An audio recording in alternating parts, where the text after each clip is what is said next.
Hello, everyone. Thank you all for joining us, as always.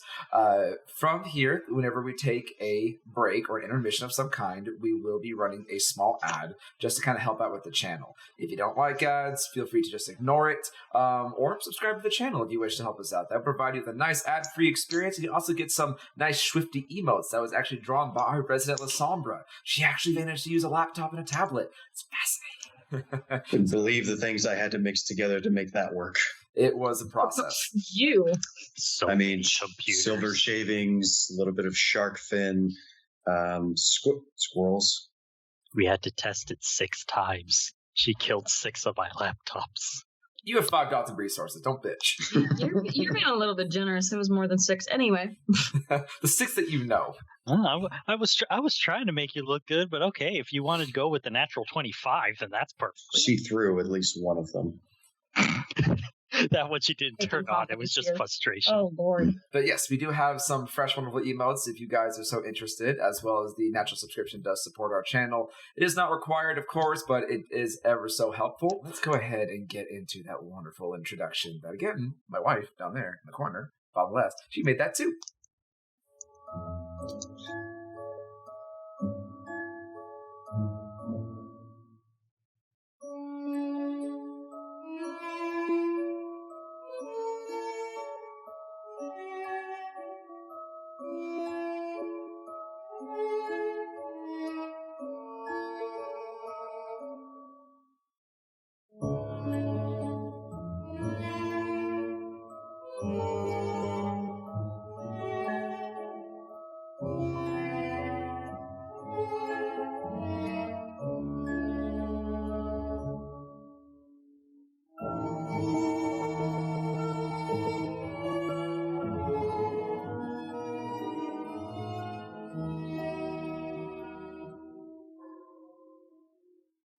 So, our wonderful friends, why don't you go ahead and introduce yourself to our audience, old and new.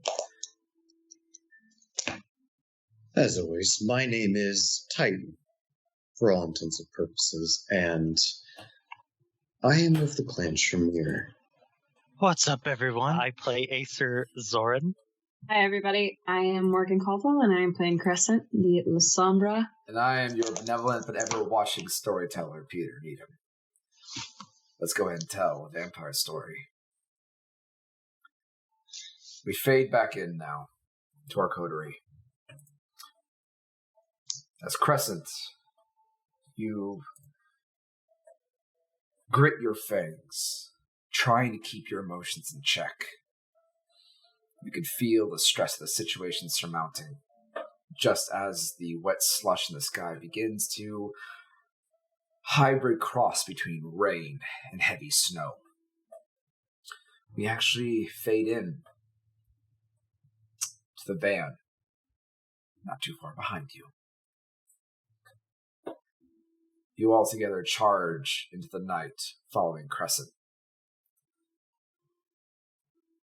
In a short amount of time, you leave the city behind. The lights of the rural streets for a winding highway. Slowly, the view on either side of you fades from the lustrous shimmer of the bay, reflecting those beautiful city lights like a beacon of hope, a landmark of comfort, begin to slowly become strangled away by tall, dark, evergreen trees.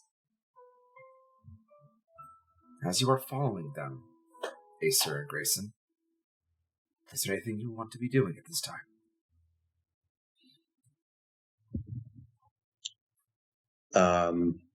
Yes, I would actually like to call my sire, see if I can get a hold of him. You dial the number and it rings once before finally it picks up, as you can hear Bertrand. Grayson? Bertrand. What can I do for you, son? Well, I just wanted to do a small check-in with you and see if I could pick your brain a little bit more.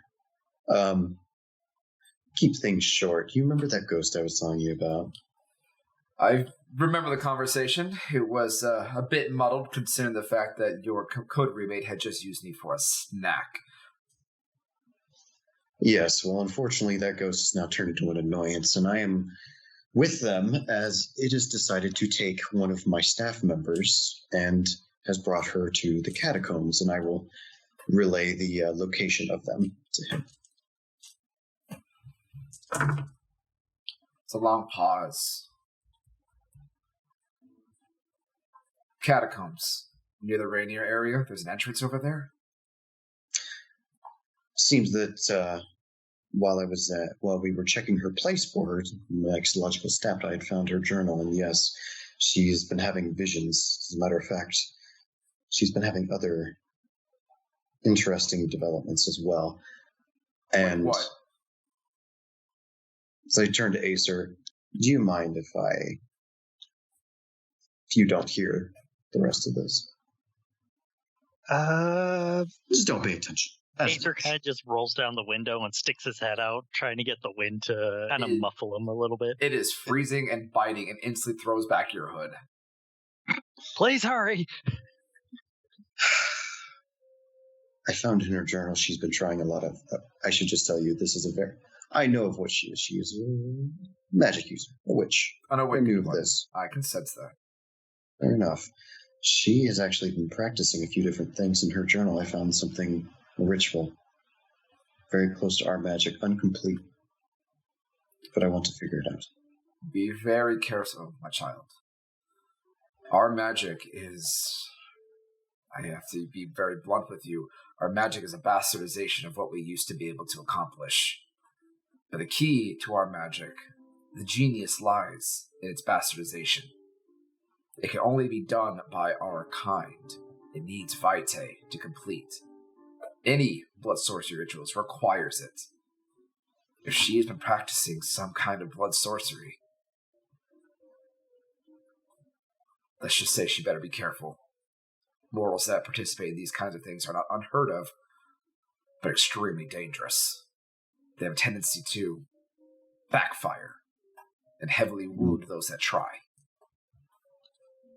Indeed. This is why I confiscated the journal, which I will be researching more later, so that she does not have any more inclinations, and perhaps I could learn more from it. But other than that, on the side of anything non-specific to deal with the ghost itself, maybe even something to deter it, could be anything simple. I know I'm not skilled enough, and I don't believe you have any things, but maybe it has a talisman or something that I can look out for. Disrupt it, disturb it. I'm also worried there may be something else going on. Some confluence of strange energies. I'm not quite sure yet. Well, if you're heading towards the catacomb, I would be remiss to advise against it out of the gate. The catacombs... I was not part of Seattle when the original city was built, but I have heard much about it from Dragos and some of our other fellow clanmates.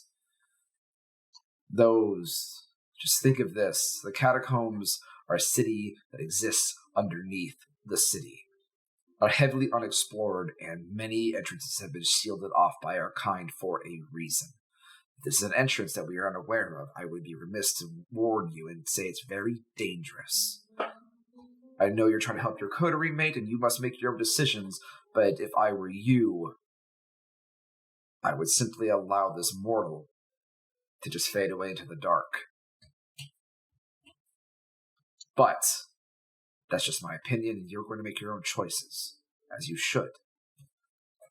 All I ask to say is you be careful. But when it comes to ghosts, unfortunately, that's not where my area of expertise lie. That is it's a Hekeda type of situation. Their clan has been known to dabble with necromancy, converting some of our initial talents in blood sorcery and combining it with their own oblivion-esque rituals. But I do know two things, just by listening carefully in my time. Mm-hmm. One, ghosts are in flux. They're not from here. They're not meant to be here.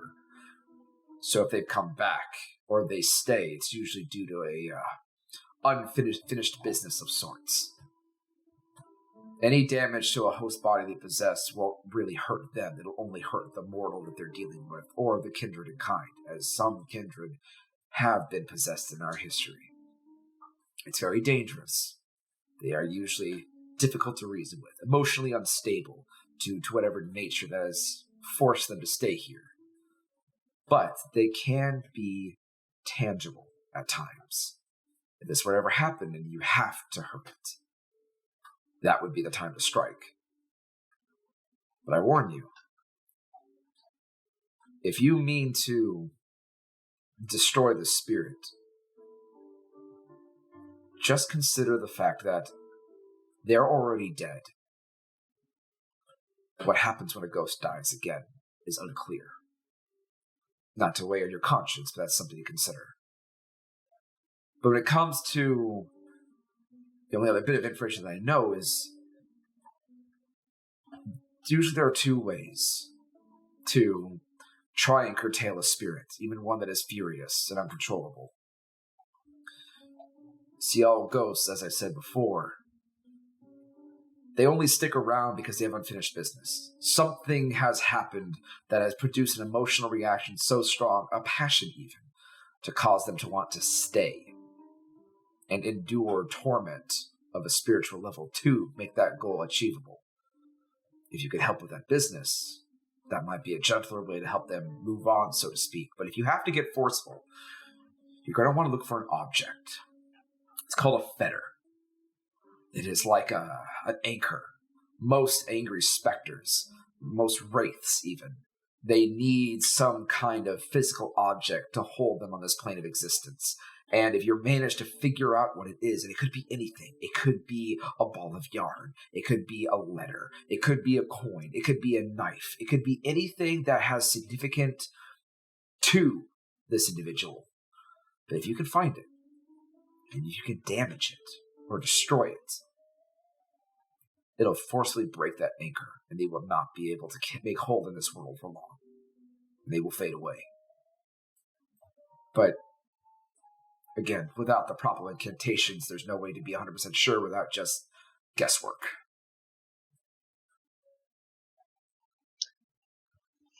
As always, my friend, you have been extremely helpful. But yes, I may continue, however. I assure you, I will take the necessary precautions to make sure that myself and the coterie stay above all else of importance. Well, one thing I will say, the catacombs are potentially a source of lost knowledge. It is a darkened space upon this city that dates back to before the 1800s, the earliest foundings of this city, where mysticism still ran aplenty. Keep your eyes about you. If you are dead set on following these dangers, there may be things down there of great significance. And if you happen to find something, I would be very interested to take a look at it. You would be the first I tell about such wonderful novelizations, my friend. I expect nothing less from my childer.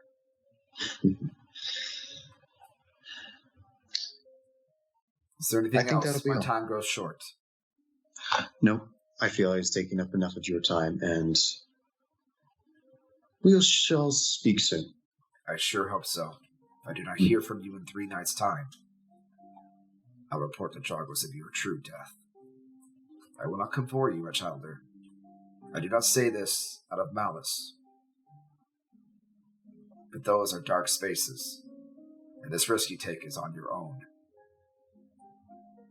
That is my warning to you, because I care. 3 days and 3 nights it is. Be safe. And you as well. And he hangs up. So do I. I put my phone back in my pocket. As I look over to Acer and I tug on his sleeve. Gonna stick my head back in, roll up the window. Whew, that's brisk. So, any help? Yes, actually. There's a few things. Acer, I need to tell you right here, right now. Since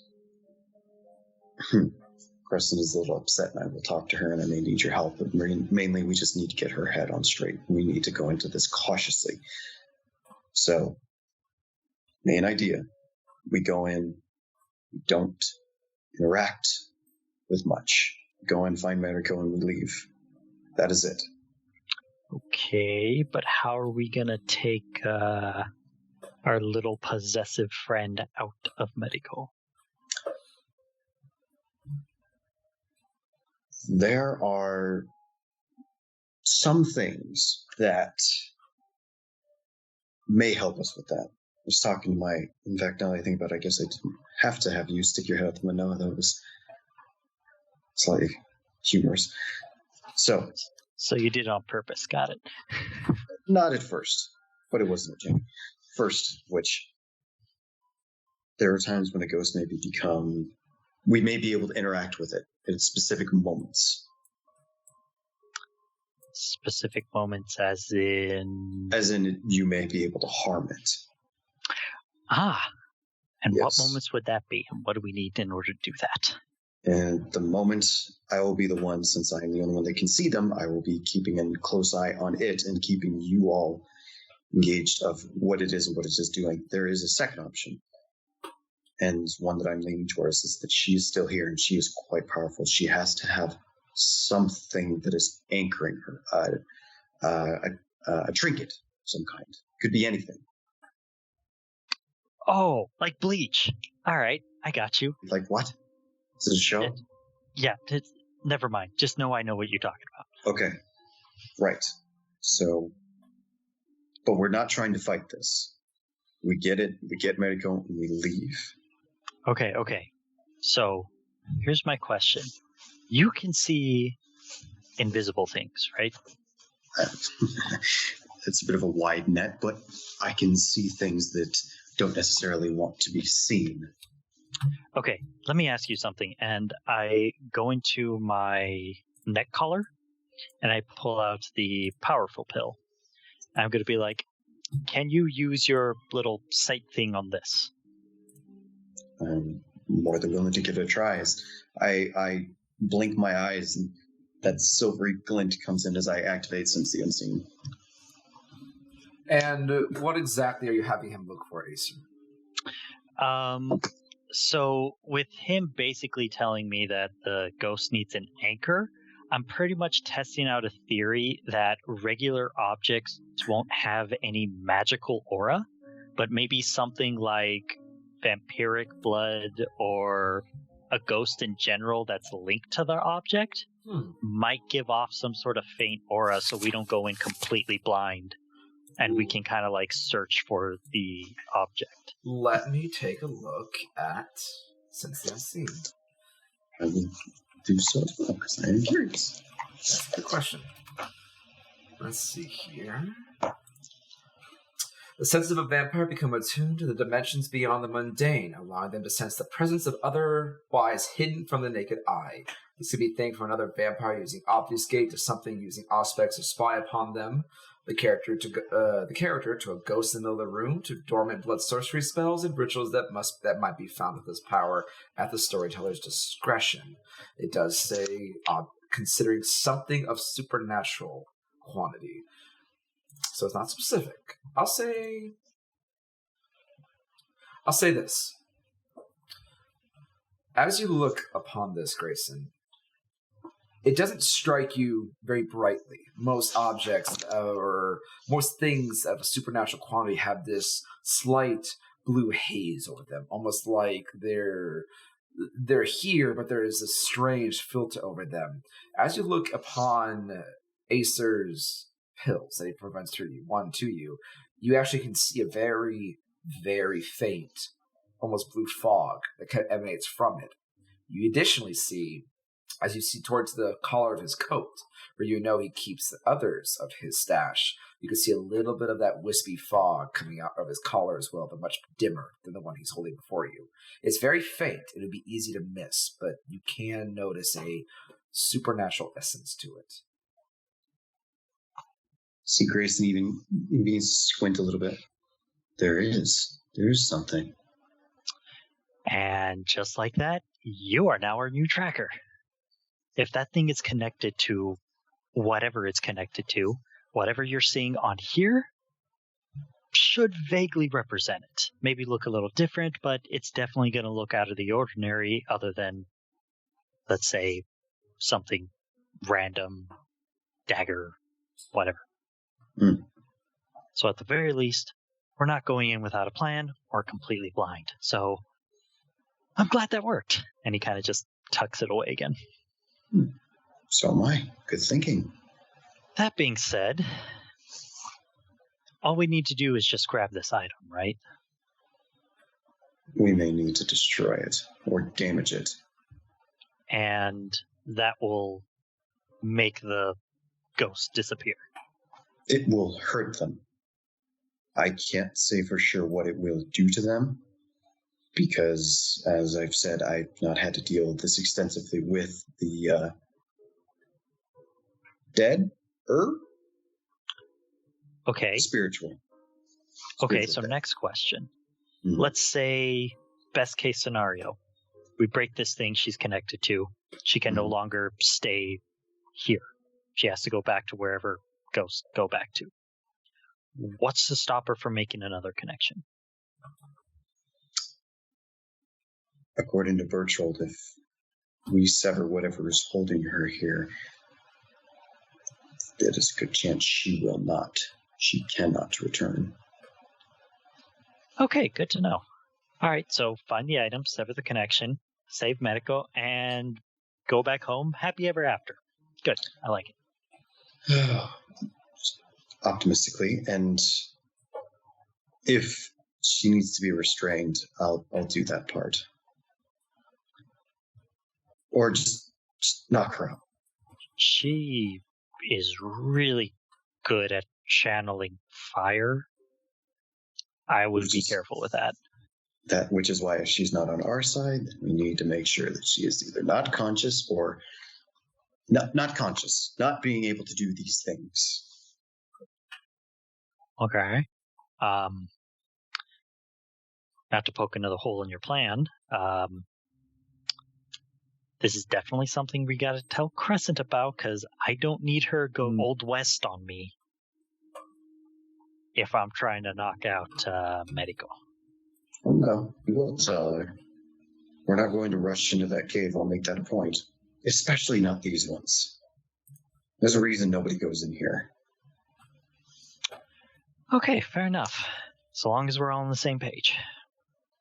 We need to be.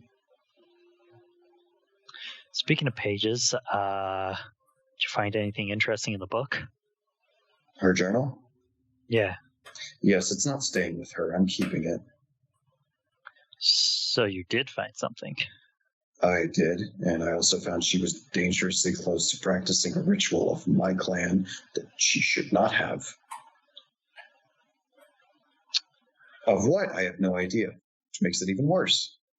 So your clan doesn't like other people using their rituals? No, because if she's... How do I put this? If she does this ritual incorrectly, and that is a sigil out of place, that is a ingredient that is not fresh, she would have ended up a very pretty mess on the ground, or the walls, or any number of things.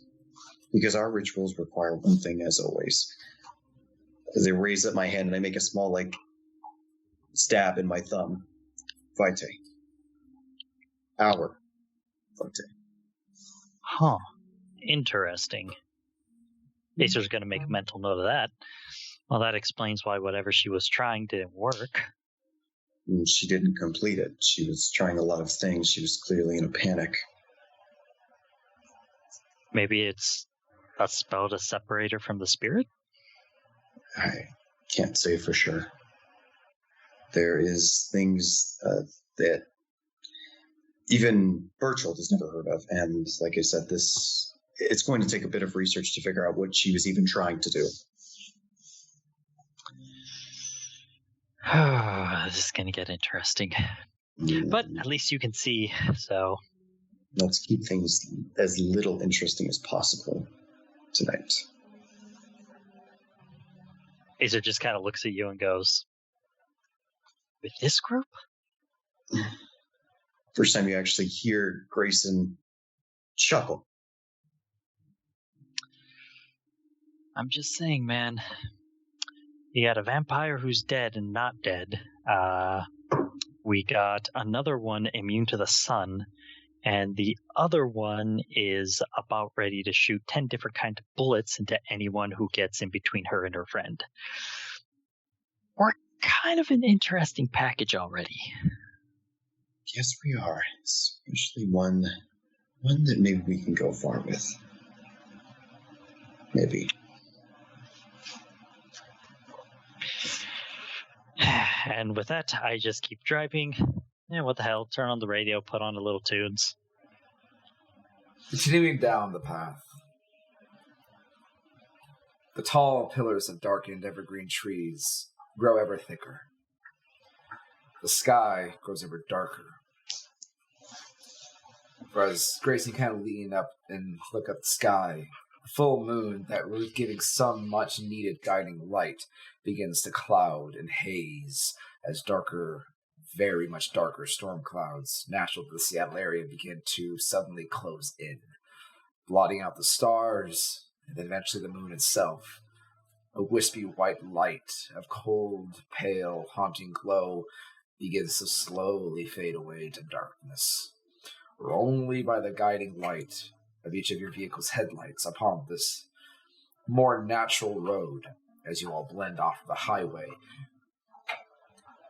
is your only saving grace. As the road begins to bend and twist and turn to an uncomfortable state. Acer, you're finding that it's even making you a little nervous having to keep up with how fast Crescent is driving and taking these turns. A bike able to handle turns much sharper than the van, naturally. You're finding yourself, Grayson, leaning to one side a little bit as the van kind of turns a bit heavy here and there. Looking over, you can only see occasionally an old rusted guardrail. The only thing keeping you in this van from careening over the edge into the abyss below. Oh God, where's Rudy when you need him? And Rudy is making sure that no other crazy crap happens at the center. I want to switch places. As he takes another turn. Soon the core of the city begins to fade farther and farther away as the hour passes. You're not entirely sure what you're looking for, but you feel like you know it when you see it, so you keep driving. Crescent leading the charge, not inching off a lick. Even at times when the mountain straightens away a little bit more, even going a little faster with anticipation. Borderline reckless. And the lights continue to fade. Until eventually those familiar shores, the familiar sounds of the city, the comforts that the city has come to offer that you've all grown so used to in your time here, are nothing but a beacon of hope in the distance. As an unnerving sense in the back of your mind begins to start prickling as you realize you're outside of the city. You're almost in the wilderness. And Grayson, you especially, from the warnings of your sire, know, firsthand even before your kindred days, how dangerous it is for a kindred to be outside the city for long. And especially at night.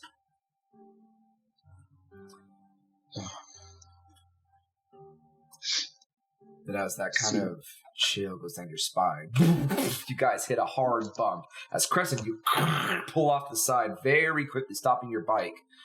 As you all very rapidly run over the rigid and jarring rails of an old train track that has fallen into much rust and disuse. Crescent, with your sharp eye, you pull off quickly off the nearby shoulder. Acer and Grayson, you follow suit.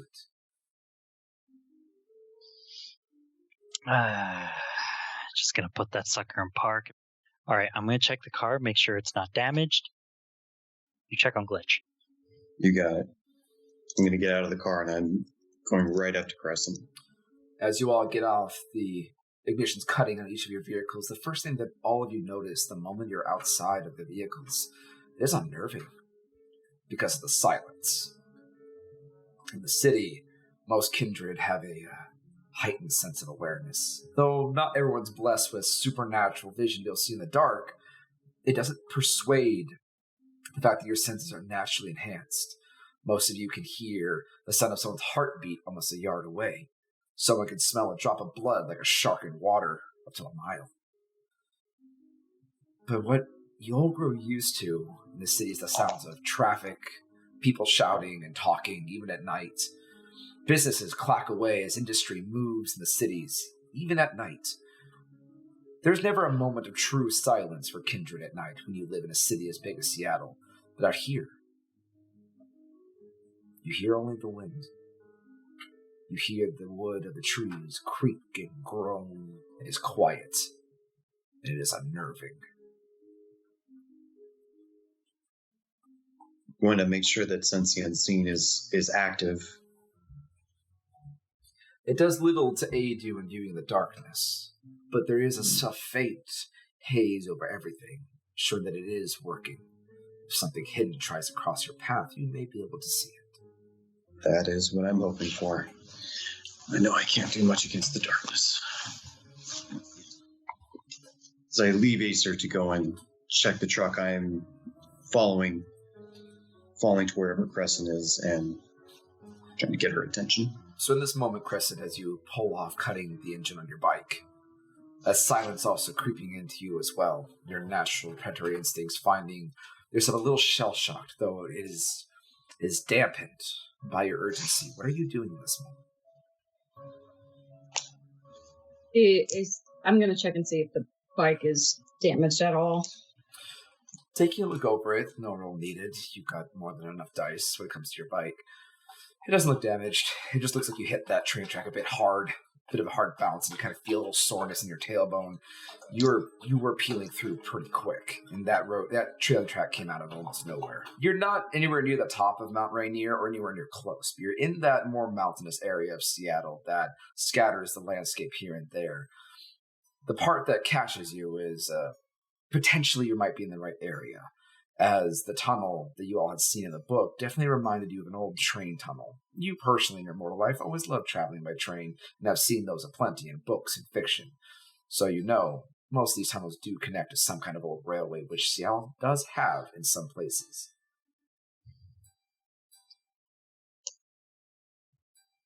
Is the van good? Yep, we're good. You see a little scuff on the bottom bumper, Acer, as you had hit that back end pretty hard, but otherwise undamaged. Suspension does its work, and I'm just going to go ahead and grab the duffel bag with all my stuff in it and just kind of walk up to the others. So, luckily, we hit the tracks. That's a good thing. All we have to do is follow them. So we're getting off here anyway. Perfect. Okay. Let's go. Okay, so first things first. Crescent, I can understand you're upset. I'm a little upset too. We need to slow down for a moment. Upset. Okay. Yeah. Upset. Yes. Upset. And I don't mean that in a patronizing way. It sure came out in a patronizing way, but please, by all means, explain like we have all the night to do this.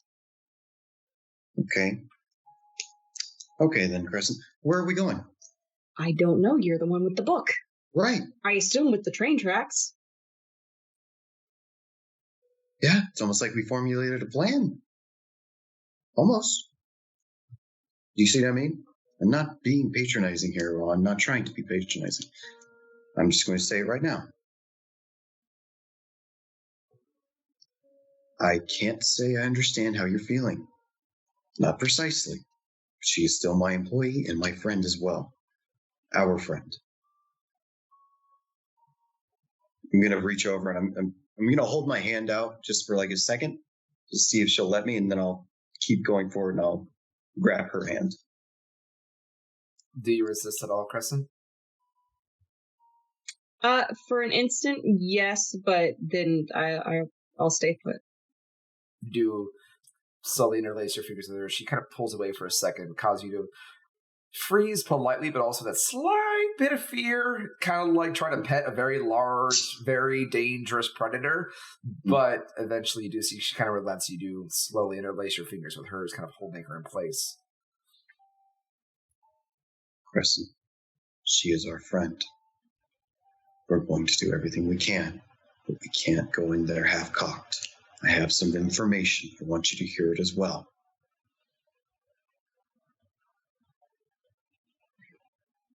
Okay. Acer, Crescent, going to keep things simple. We go in there, we find her, we leave. Because the things I've heard coming out of this tunnel, or the reason there's not many entrances is because it was closed off long before Bertrand's time. We also need to keep an eye out for her link. Link? The thing that keeps her tethered to this. The ghost. Virgil told me that there's a few ways to fight them. The ghosts, I mean. One, they could have something like a trinket, something like that that's anchoring them to this world. We destroy it, weakens them. Maybe even finishes them off, I don't know. Second, there is very slight moments here and there where they can actually be harmed by us. So we need to look out for it if the need arises. Now, I think I can see traces. I think I can see bits with my vision, but I need you and Acer's help.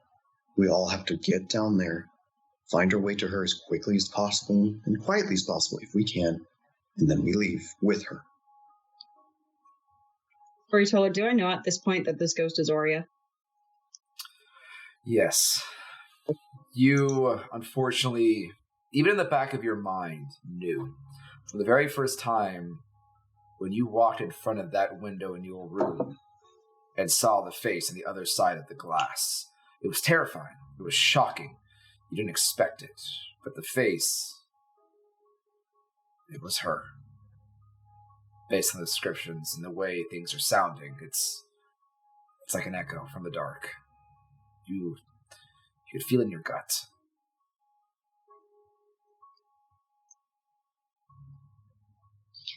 So, that's the plan. So long as we can, get rid of the ghost. Aurea. We should be able to... Sorry? Aurea. That's her name? How did you... Kind of had a feeling. And then I saw her face, so... Same one I told you about that night. So, seems like this is, in a way, my fight. That being said, I need you guys to do something for me. What is it? If it comes down to it, get medical out, please. Don't worry about me. Don't worry about anything else. Just get her out, please. Please, for me.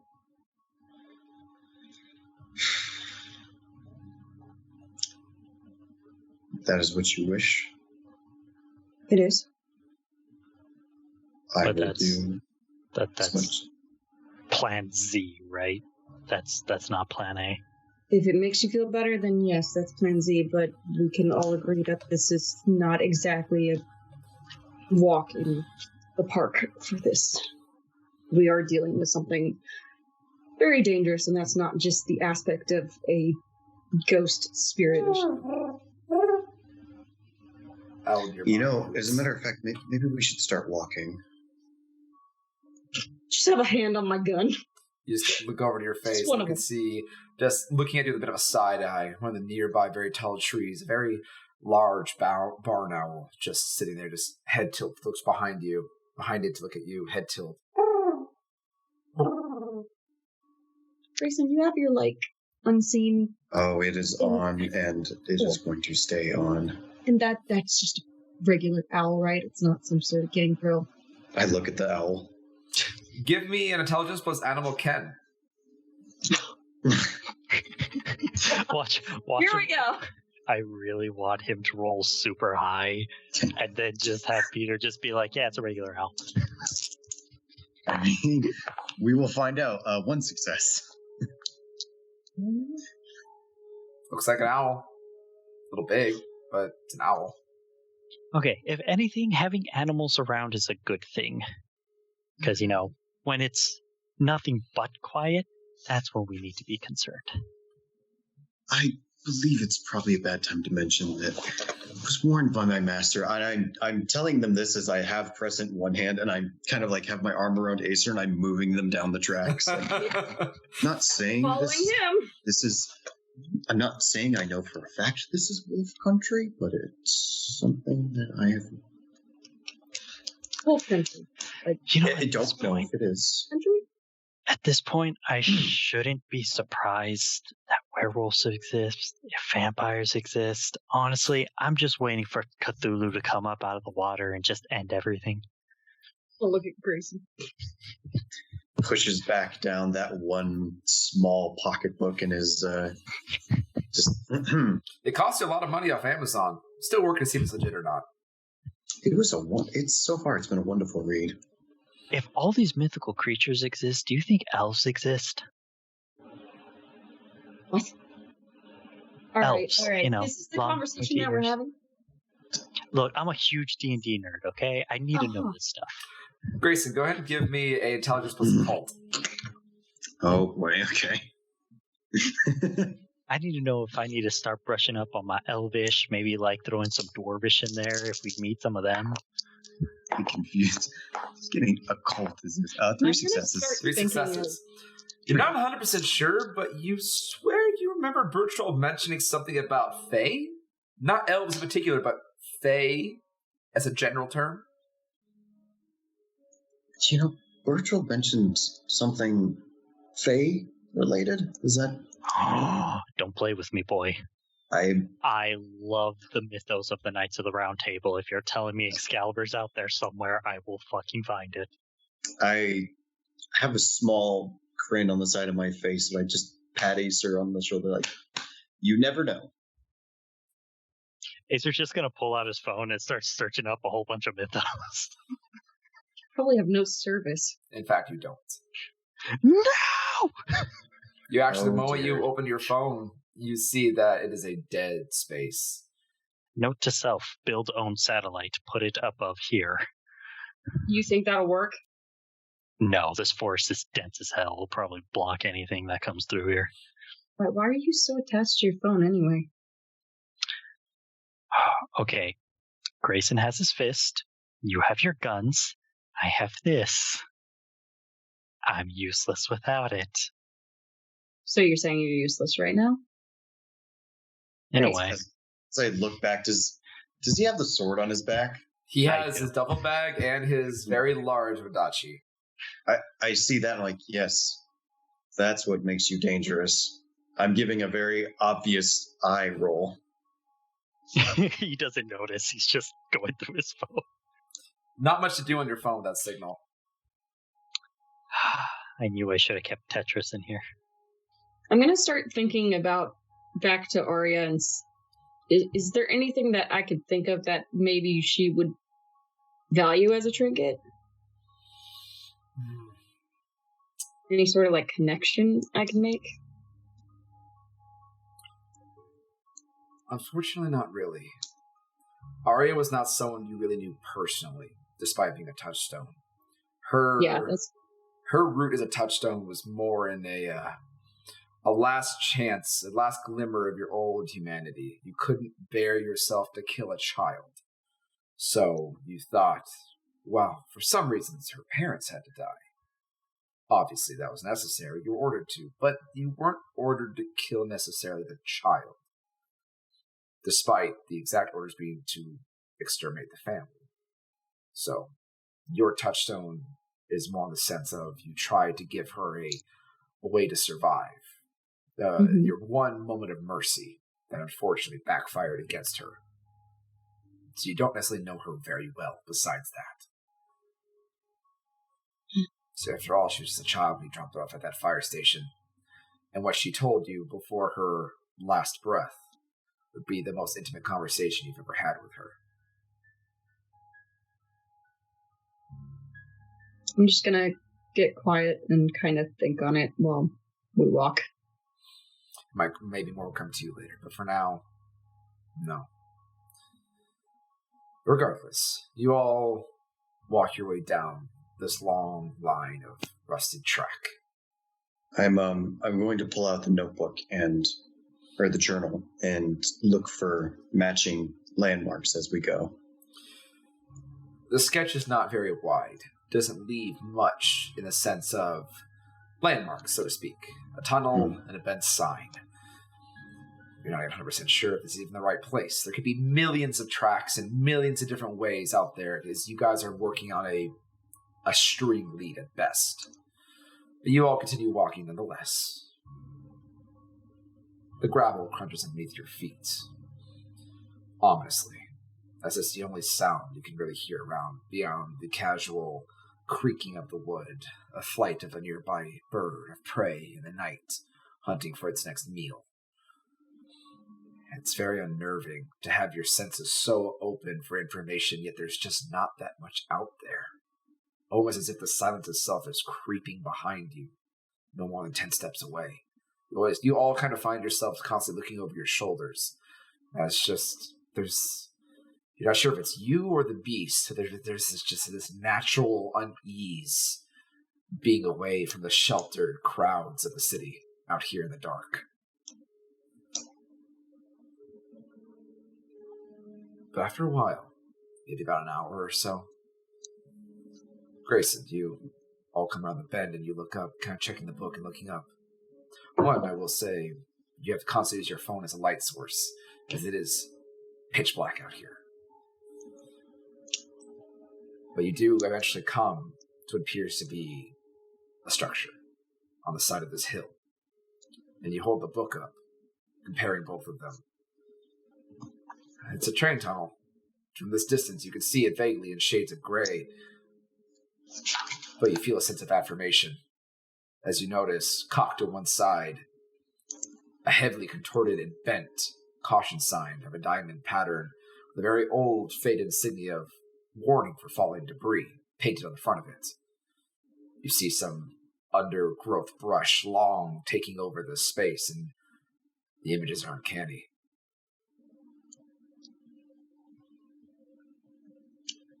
I think we found our gateway to hell. Great, and this is the first and the only time I expect to say this. We're probably going to need more light. Just a little bit.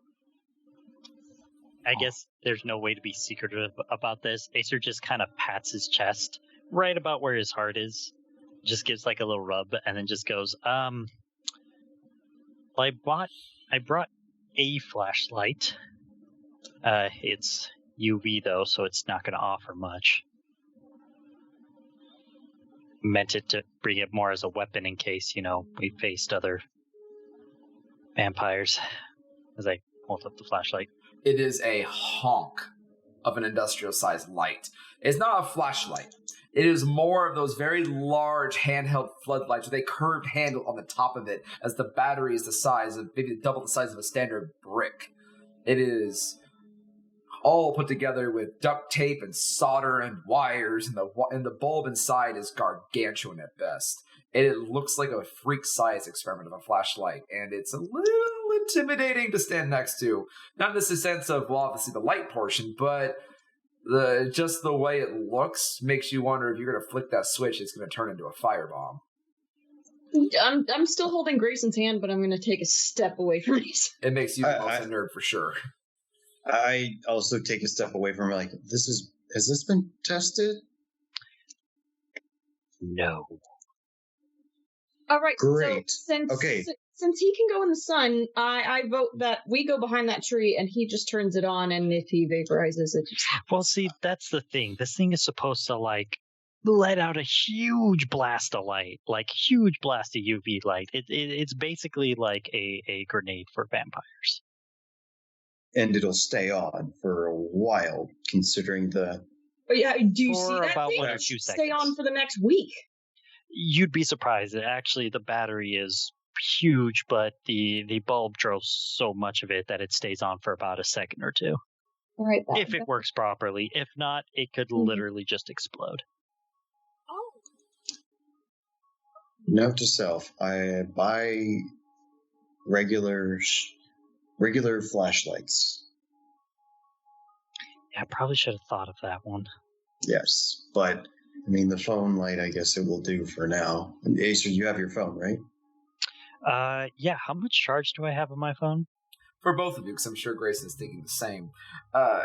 Acer, your phone's rocking about maybe 90%. You keep yours pretty religiously charged just due to your OCD nature. Grayson, yours looking a little lower, about 80, 85. Okay. I mean, they're not getting any other use right now, so we might as well use them for that, right? Might as well. And he just kind of puts the thing in his bag, kind of zips it up again. And he takes his phone and just turns on the light. Okay, good. And with these, at least we won't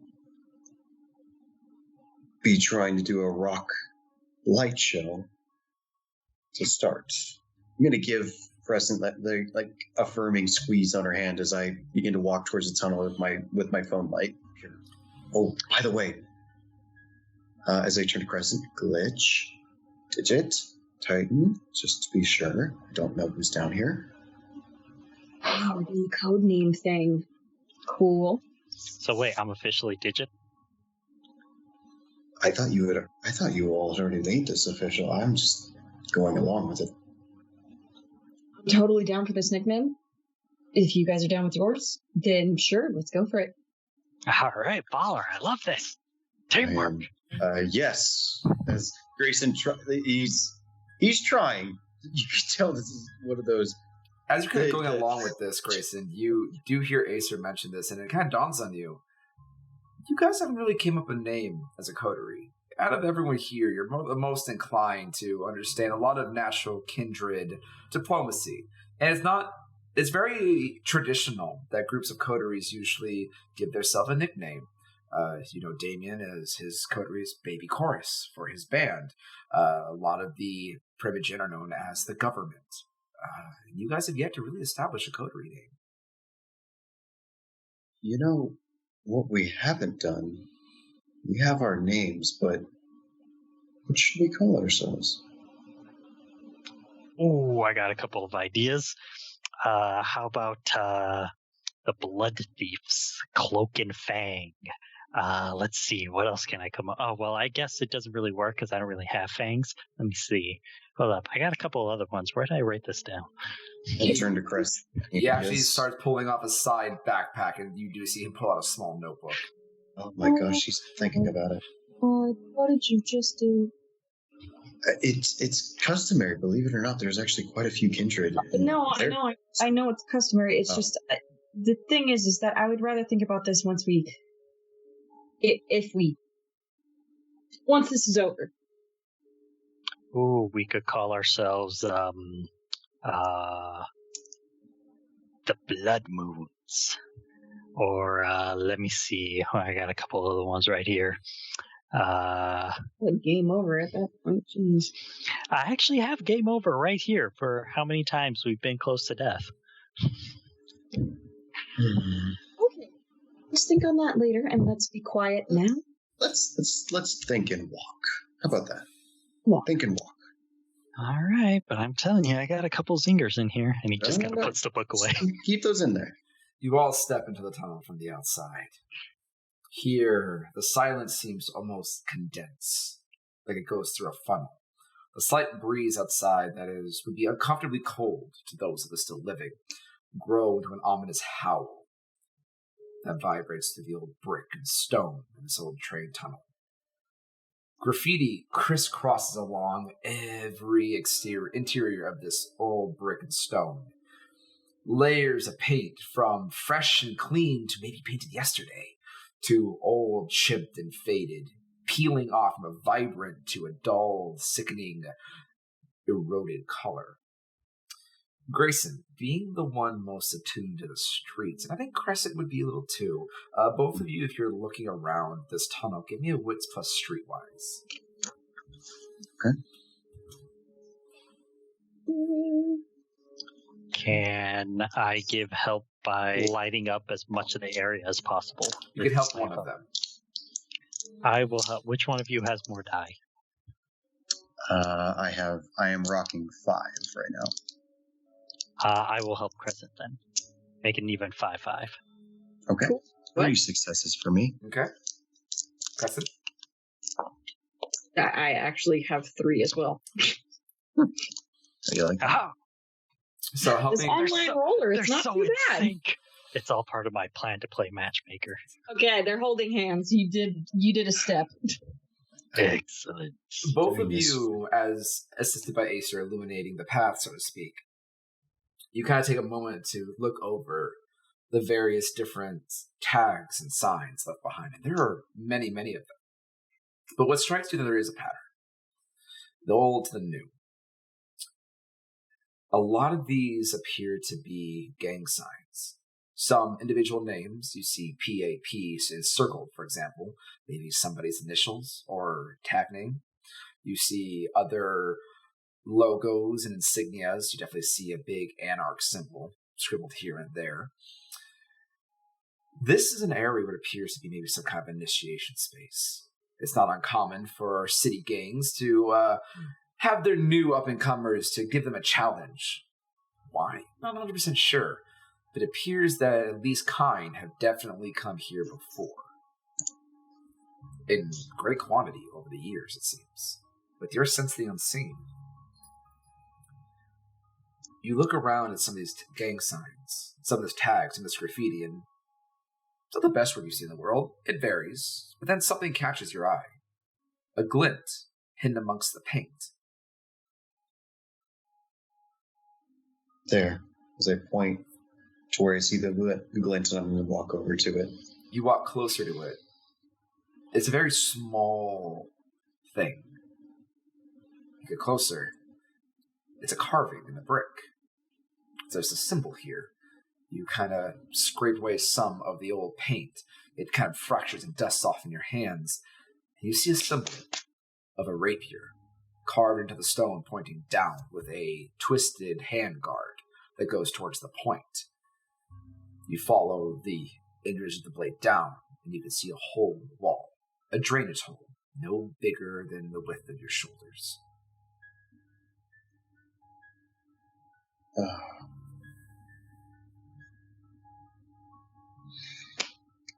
What? I think I found our entrance. Down there? Yep, just the same. This symbol right here, the rapier, it's not normal. We sure we can't find a bigger opening somewhere? I look down the tunnel, If you look around. If you want to spend some time, you can. I look back to Acer. I don't think they'd want more entrances. Do I see any evidence that maybe medical had passed by here or had gone the same way? Give me a Wits plus investigation. And while she's doing that, storyteller, can I accurately assume that the stuff I have on me won't be able to come with me if we go through this tunnel? Looking at the size of this tunnel, it's not micro-sized. It looks to be about the size of a drainage canal. But it kind of judging the width of your body, you're going to have to scrunch your shoulders and you're going to have to crawl. Having it on your back, it probably won't do. You might be able to push it ahead of you, or if you crawl backwards, you may be able to drag it. It might fit, but it's going to be tight. It definitely is going to be a one person goes in at a time type situation, like a caterpillar. Well, I guess I've never been a stranger to squeezing into small places. I was going to say, we did find you in the train tracks as well. I mean, yeah, but that one had a door that I can actually walk through. The best part about our clan, we don't keep things simple. We keep things interesting. And what's your roll, Crescent? 2 successes. 2 successes. The ground here is old gravel and mud.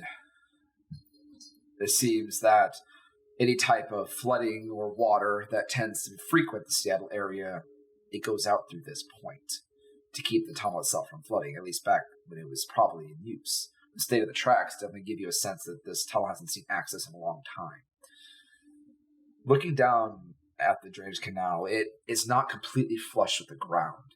It dips down like a small little slope that is wide enough for you to walk if you shuffle towards it. And kind of getting low, the ground here is much softer, much more muddy. But it's not flat. There are grooves within the mud itself, indicating that something probably has gone over it before. Chances are that if this is an entrance to the catacombs, maybe. Any sign from medical specifically? None. Okay, I'll go first. If anything happens, just, back up very, very quickly. Well, I'll try and grab you and pull you out. Please and thank you. And we could make like a human rope or kindred rope in a way, like all hold hands and go down in case something happens. Well, you two can, as he kind of looks down at his duffel bag. My hands will be preoccupied. Right. True enough. So, yeah, definitely good idea. Do that. And he's going to actually put the duffel bag through first, and then he's just going to push it along as he moves forward. And with that, he's going to go in. You watch as Acer has to kind of reconvene himself for a little bit. The sword upon his back and the duffel bag, though at least it's squishy and not filled to the brim, do fit, but he has to move it around a bit, make room, so to speak, as he shoves the bag in. Acer, you get onto your belly and begin slowly and awkwardly inching your way into this canal. It takes him a couple minutes even just to get the right angle. This is a very tight space. And Acer, the moment you get in, you realize how difficult this might be. As you manage to just wiggle your way in, you're not the broadest individual, but already your shoulders, just by the width of it, are butting right up against the edge of this tunnel. As you kind of look up a little bit, you're having to keep your head almost just inches above the ground, as you can feel your head just barely touching the top of this stone concrete canal. It is not big. It is claustrophobic inducing. And as you begin to inch your way forward, just using your feet for any type of leverage to wiggle and push, the bag takes up your entire front view. You can't hardly even see past it in this dark. The small amount of light trying to even just kind of poke around as you kind of army crawl on your belly is a challenge. The rough stone alone scratches and tugs against your clothes, and already after a minute of slithering on your belly, you can feel a damp sensation beginning to soak through the fabric of your shirt. As you even scrunch your shoulders even tighter, just trying to find a little bit of breathing room. And it goes on and on and on. I have to ask, and I'll answer honestly, how claustrophobic is Acer? Considering he constantly surrounds his space with multiple gadgets, computers, screens, just stuff in general, I would say he's gotten used to small spaces. I would say on a scale of 1 to 10, he's maybe a 2. Okay. Pushing it would be a 3. Then I'll say for this is definitely pushing what you would normally be comfortable with. Usually in some kind of service or small space where you would be running cabling or equipment or devices of some kind, there's usually a bit of wiggle room to turn and go back if you have to. This is not that case. It is one way in where you start crawling backwards if you can even contort that. You even find yourself feeling a little stressed as this continues on and on, to the point where even the two left behind, you could hear Acer grunting with effort here and there for some time before he gets far enough away where it goes quiet. Okay, I think we should start going. Another thing. How do we intend on getting out? Do you think this is like a one-way in type of situation? It's a guess, but I'm going to say no. Bertrand said there were other entrances closed off, but okay, that doesn't mean we can't open one up again. So do you want to go first or me? Because I don't mind. You go. If you go first, I'll follow behind. I kind of want to get it over with, so I don't mind going first. You go first, I'll be right behind you. Just keep talking. Okay. Just watch your back. I mean, I'll be watching your back. Yeah, okay. Your backside, but I mean, we're not talking about specific... I'm just going to get down and I'm going to go. There's a point where she's starting to get in and I right, as I get in the tunnel, as I almost lost myself. Talk for a second. You both also get down on your bellies and begin sliding. Crescent, it's uncomfortable. You like being able to see.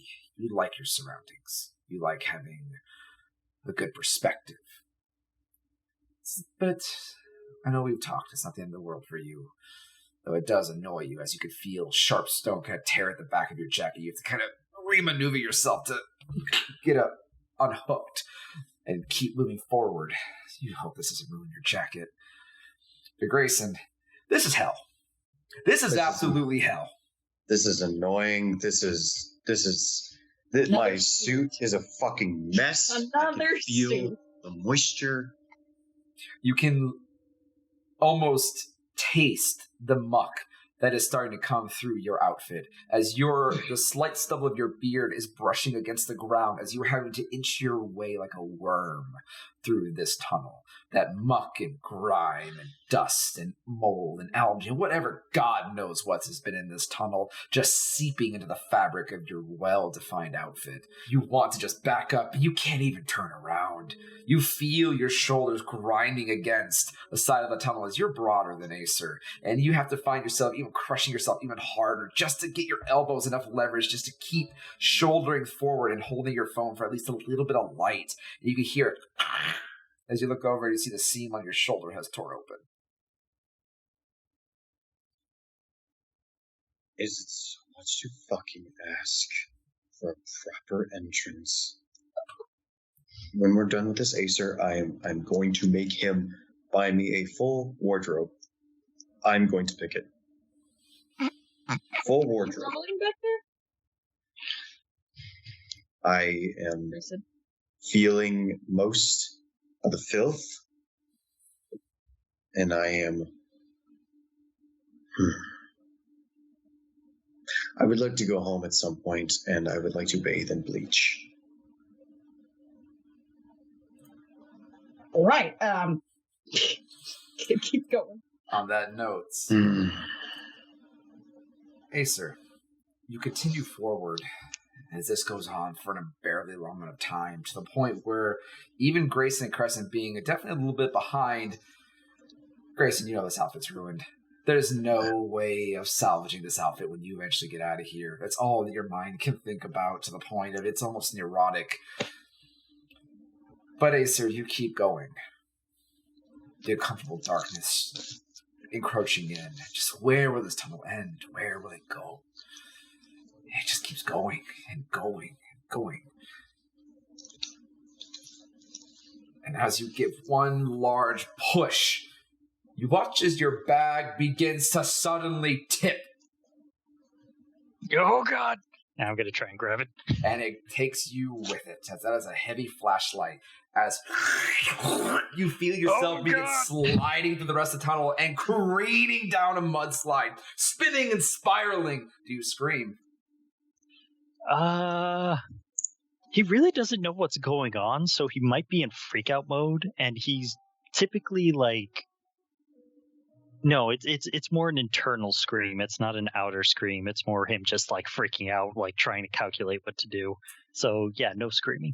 You do hear, though, the rest of you just hear him go, "Oh God!" And it sounds like something just unplugged with the sound of a guttural like something would just barf out of a tunnel. As Acer, you go sliding, tumbling, barreling, flipping over, muck and grime slapping you in the face as you bump against rock, tumble over. You're not entirely sure which way is right, up or down before you land hard on your back.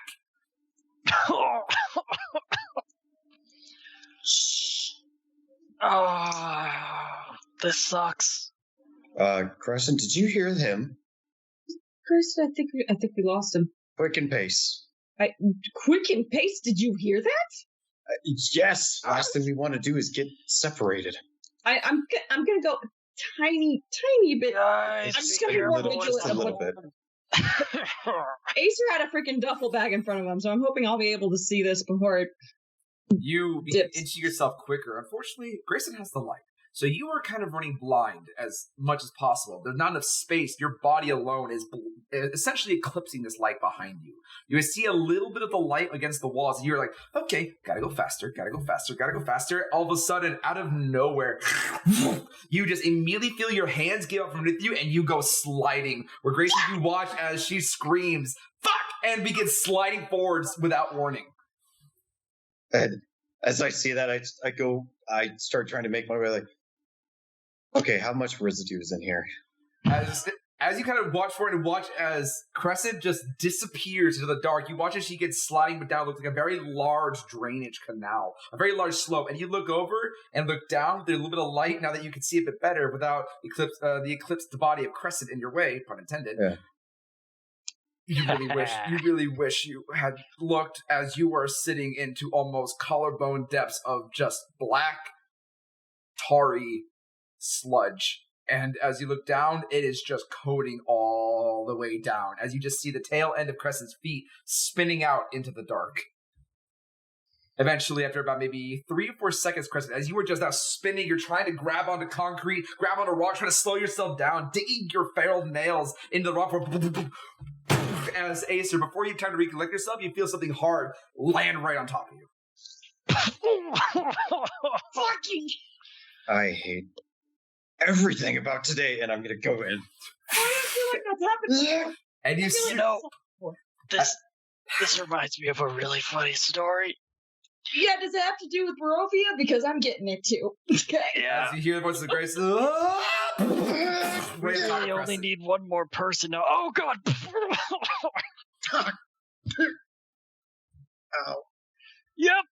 This is now exactly how it went down. Okay, cool. I'm gonna just get up. Are you all talking about Barovia? Yes. I jump back onto my feet. Up. I'm looking around. I'm just gonna lay there for a few seconds more and just... You lay there as this Acer, you kind of lay on your back just in pain at the bombardment of bodies. You feel like something had poked you very sharp into your abdomen as Crescent. You kind of look down and see that the blade of your pistol had cut through your jacket on the fall. Oh, fuck! And really? Acer, you just lay there as you have now been flattened into the mud and muck behind you. You have become one with the filth. As Grayson, you look and go, oh, that's really bad. And you look down at you, and just from the neck down, you were just a stamp of sludge. Acer, when we leave here, you are buying me a full wardrobe. Yeah, you know what? At this point, I'm buying all of us our own fire hose. And he's just gonna slowly get up.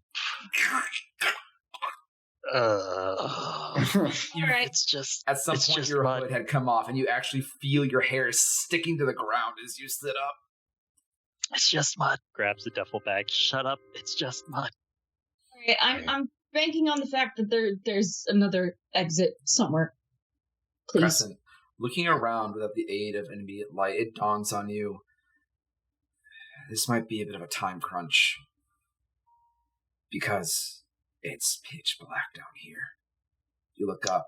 You don't see an exit to the top. You look around without any aid of light, and there is no light.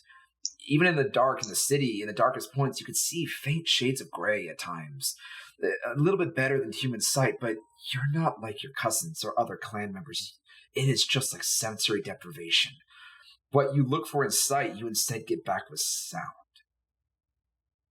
You can smell the sludge beneath your feet as it just squelches underneath your body weight, even as light as you are. You feel yourself sinking a good, maybe half an inch or so into it. You kind of adjust your boots every now and then, kind of sticking to your shoes. You can smell the earth and the muck. You can hear a very slight wind blowing through the space, the howling from the tunnel above, feeling the slight cold bits of air coming down that rain shaft. You can hear the sounds of dripping liquid, maybe water. You can smell the tang of the earth as constantly. You look for sight, but all of your other senses are being bombarded as you are in a full visual deprivation, just trying to look around without any light. And you realize you are at mercy at how much battery you both have on your phones.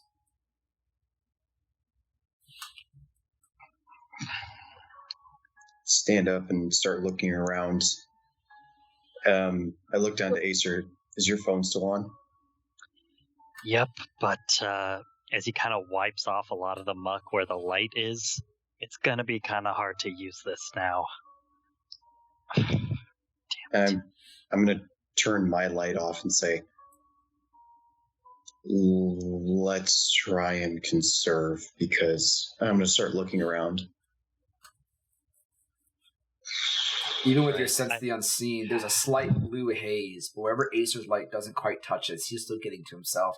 It's black, with a slight bit of that blue fog over everything.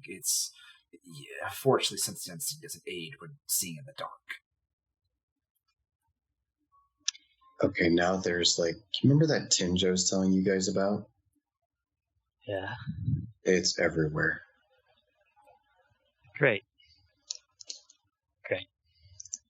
And I'm just going to swing my light around and just kind of scan around to see if I can find at least a direction of where to go. Go ahead. Acer, I was just going to have Acer just kind of point to the ground. Obviously, it's very, very muddy, so is there any sort of footprints or anything that we can see? He'll point to the ground first and see if there's anything on the ground besides, our prints of where we landed on our asses. Either you or Crescent can make a Wits plus investigation and help the other if you wish. What is my Wits and investigation? I think it's pretty good. Yeah, yours might be higher, so I'm going to say yours. Let me see. I got 3 Wits and 3 investigations, so I got 6. Yeah, you go. Wow, even with all that die, 2 success. 2 successes. Between the both of you, it's very muddled down here. You look down and realize this is probably not mud. As you look down at the sludge, it's black, it's sticky, it's tarry.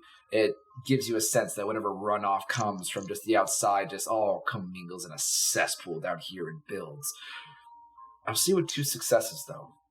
The immediate area you guys have landed is just ruined.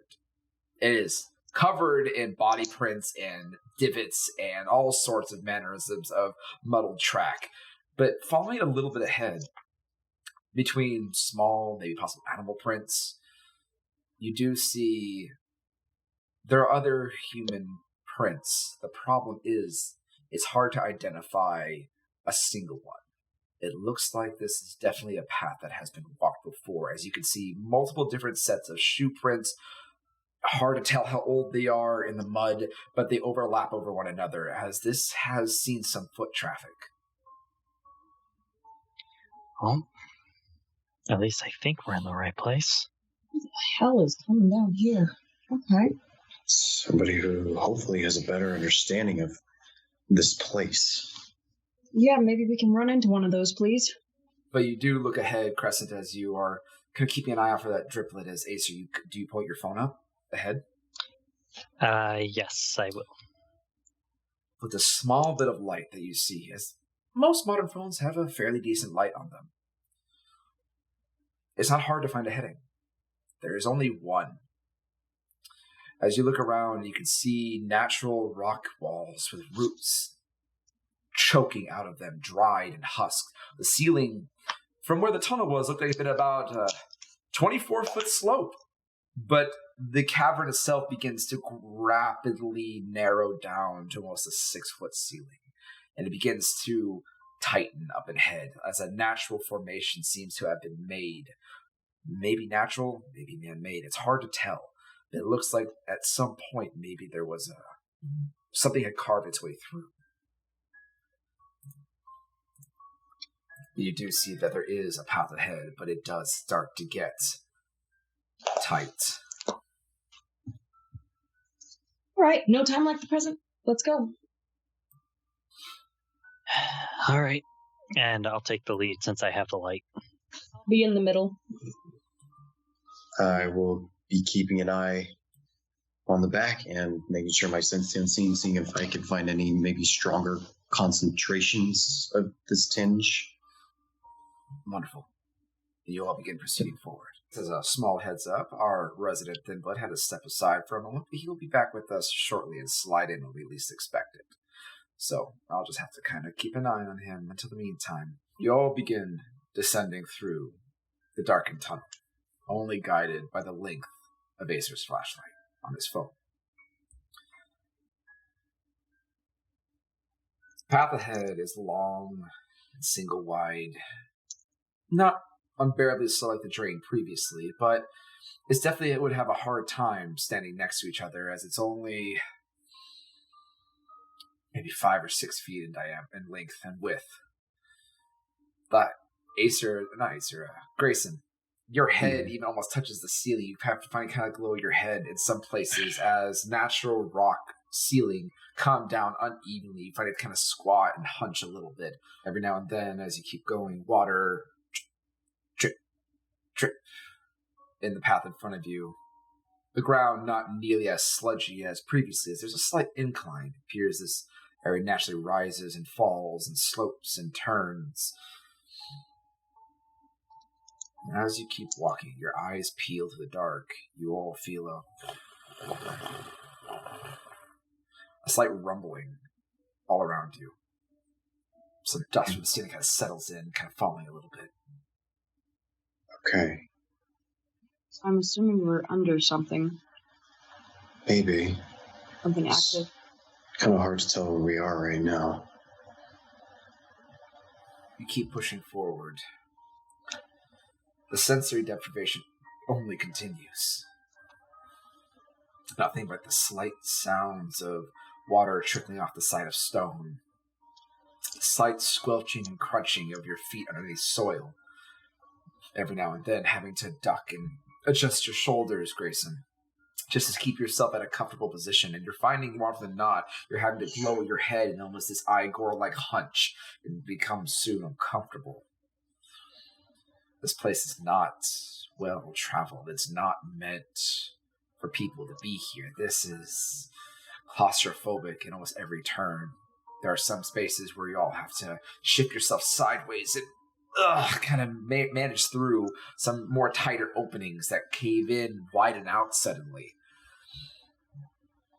After about an hour of this, suggesting repeated monotony, no sounds of life anywhere, the darkness and the silence just continuing to be stagnant and then broken by a slight noise of a rock moving or the crunch of your footsteps or that dripping again over and over. It's almost like mental torture. One could easily see quickly how getting lost down here in the dark could be a death sentence.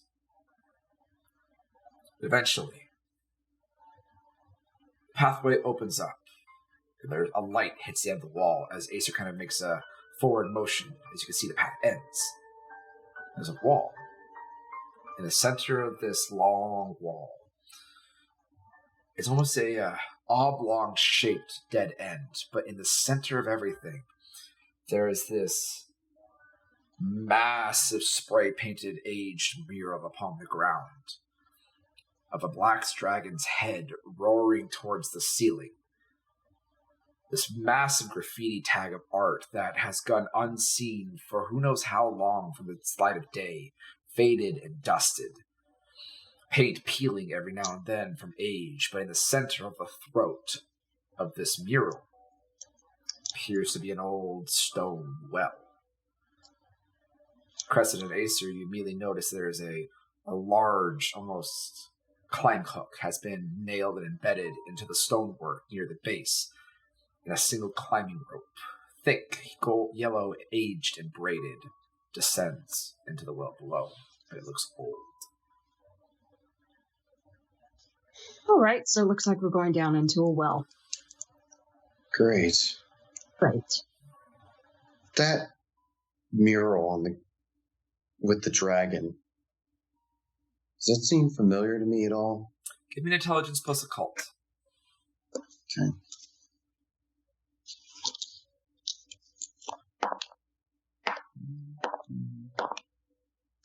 2 successes. Not really. It's a very interesting tag. It's taken time. It's done with time and care, at least at some point. That doesn't really ring any bells.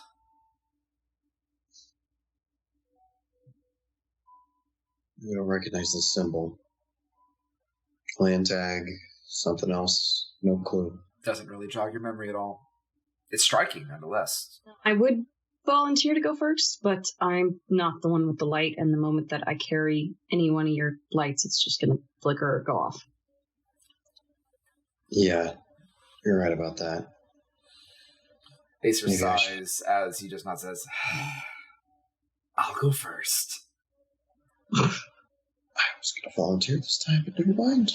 We should just keep the same order. I got the light. I'll go first. Okay, all right. You see him kind of shoulder his bag onto one side, making sure the straps are secure as he kind of clutches the light in his teeth. He swings one foot over the well. Is going down into a creepy well, they said. I lose signal, and now I'm going down a creepy fucking well. This is absolutely great. If I wanted to be underground, I could stay in my tunnel. As he begins to wrap his hand around the rope, giving a small tug, and lets it over. Kind of awkwardly comes off to one side a little bit. I'm good! Good! As he slowly begins to rappel his way down. I'm going to try and just maintain, just make sure that thing isn't about to break, if I can help it. Just kind of keeping an eye on the rope and the hook. Watching it, the rope does go very tight. But it holds. You can see, looking down the well, you can see 10 feet, 20 feet, 30 feet. It just keeps going and going. Do you wait for Acer to get to the bottom? I would like to kind of feel the rope, see if my weight is going to be too much for it or not. Because I don't want him going alone, because he's not the most durable of Kindred. As I'll go over and just kind of keep a open hand ready to grab the rope just in case. You kind of give it a small testing and a pull. The climbing hook seems to be pretty well nailed into the stonework at the bottom of the base of this well. The rope does look very old, but not necessarily in bad condition. It's not really been exposed to anything per se down here. Luckily, should be okay. Okay, then I'm just gonna give Grayson a nod, and I'm gonna try and start descending down the rope as carefully as I can. Wave the flashlight up towards when you guys get there, okay? Yeah, you got it. Thanks. Together, you both carefully, one careful step after another, you kind of swing your leg open. There's a slight wobble from the weight at the bottom. You kind of steady yourself and lean back. It's the first time you've clipped the rope before. And you begin to very carefully inch your way down. It takes a bit. As this keeps going deeper and deeper. As you look around, Crescent, there's a bit of light coming up from Acer and from Acer below you. You can see there are more tags of graffiti along this well wall. Some of it fresh, some of it very old. More of these familiar gang signs from the top. Maybe this is meant to be mile markers, how far someone made it in. So that way they have proof. A mark left in the dark, so to speak. The only evidence that ever life was down here. And it continues to go down and down and down. The deeper you go, the less graffiti you find, though. As maybe about 10 minutes or so of careful climbing, your arm's starting to ache a little bit as you're moving your way down. You hear footsteps land on soft mud. He goes, okay, well, let's see. Crescent, you want to get down here? By the way, I think Acer said he's back. Are you back, bud? Yes, I am, but please continue. I love what you're doing with my character. Well, then I'll just get to narrate what you see then. Oh, I was really hoping for some more storyteller, Acer. No, that's pay-per-view. He's a bit more sassy. I don't know. I think I captured Acer's grumpy nature very well. Grump. But Acer, as soon as your feet land into the mud, you feel a little bit sinking again, but the earth is a little more pliable, and as you kind of turn around, Crescent maybe about 20 feet above you, you turn around and your light kind of scans into an even more longer pathway down, but you notice you can see the silhouette of someone laying in the mud. And you can see shoes at the edge of your light. I think I found something. Hello? Hey, Acer, can you shine your light up if you're done? Yep. And I do what she says. You see a shaking of a phone light. It kind of goes in and out. Okay. With that, I'm going to cross over and grab onto the rope and wrap around my leg. I'm just going to jump down because I heard Acer yelling for me, so... It sucks the moment you land, like landing on soft, wet foam. Acer's going to step to the side and just be like, oh, Jesus, a little warning next time, thank you. You're the one that said to jump down quick. I didn't mean jump. What? What's going on? By the way, Grayson's coming down with, so we should probably give him some space. And he takes 2 more steps to the right. Let's do. But you see as Acer waves light over Crescent, your eyes lock in. And you can see the soles of someone's shoes right at the end of the light, laying down in the muck. Going for it. In humane speed, you rush to it. Acer, do you follow? Yeah. I thought we weren't being hasty. Rapid reflexes. Damn it, woman. As Grayson, you come down, it takes you a bit of time, and looking again around these graffiti marks, every now and then, the little bit of light you had fleeting, and just as the light moves away and the darkness comes back in, you see that rapier symbol again. Right. About halfway down the well, right in front of you, where the rope is. It still points down. Okay, so we're going the right direction. Good to know. There's that slight shimmering of something specific. It is a magical rune in nature, but it doesn't really have anything specific more than maybe just a marker. Don't know what it is, though. It's a marker of some kind. Some kind. Okay, good. But Crescent, you rush the body as Acer's light comes over. It is feminine form. Short, narrow-waisted, wearing some kind of street gear and heavy boots. Brown, wavy hair and pale skin can be seen.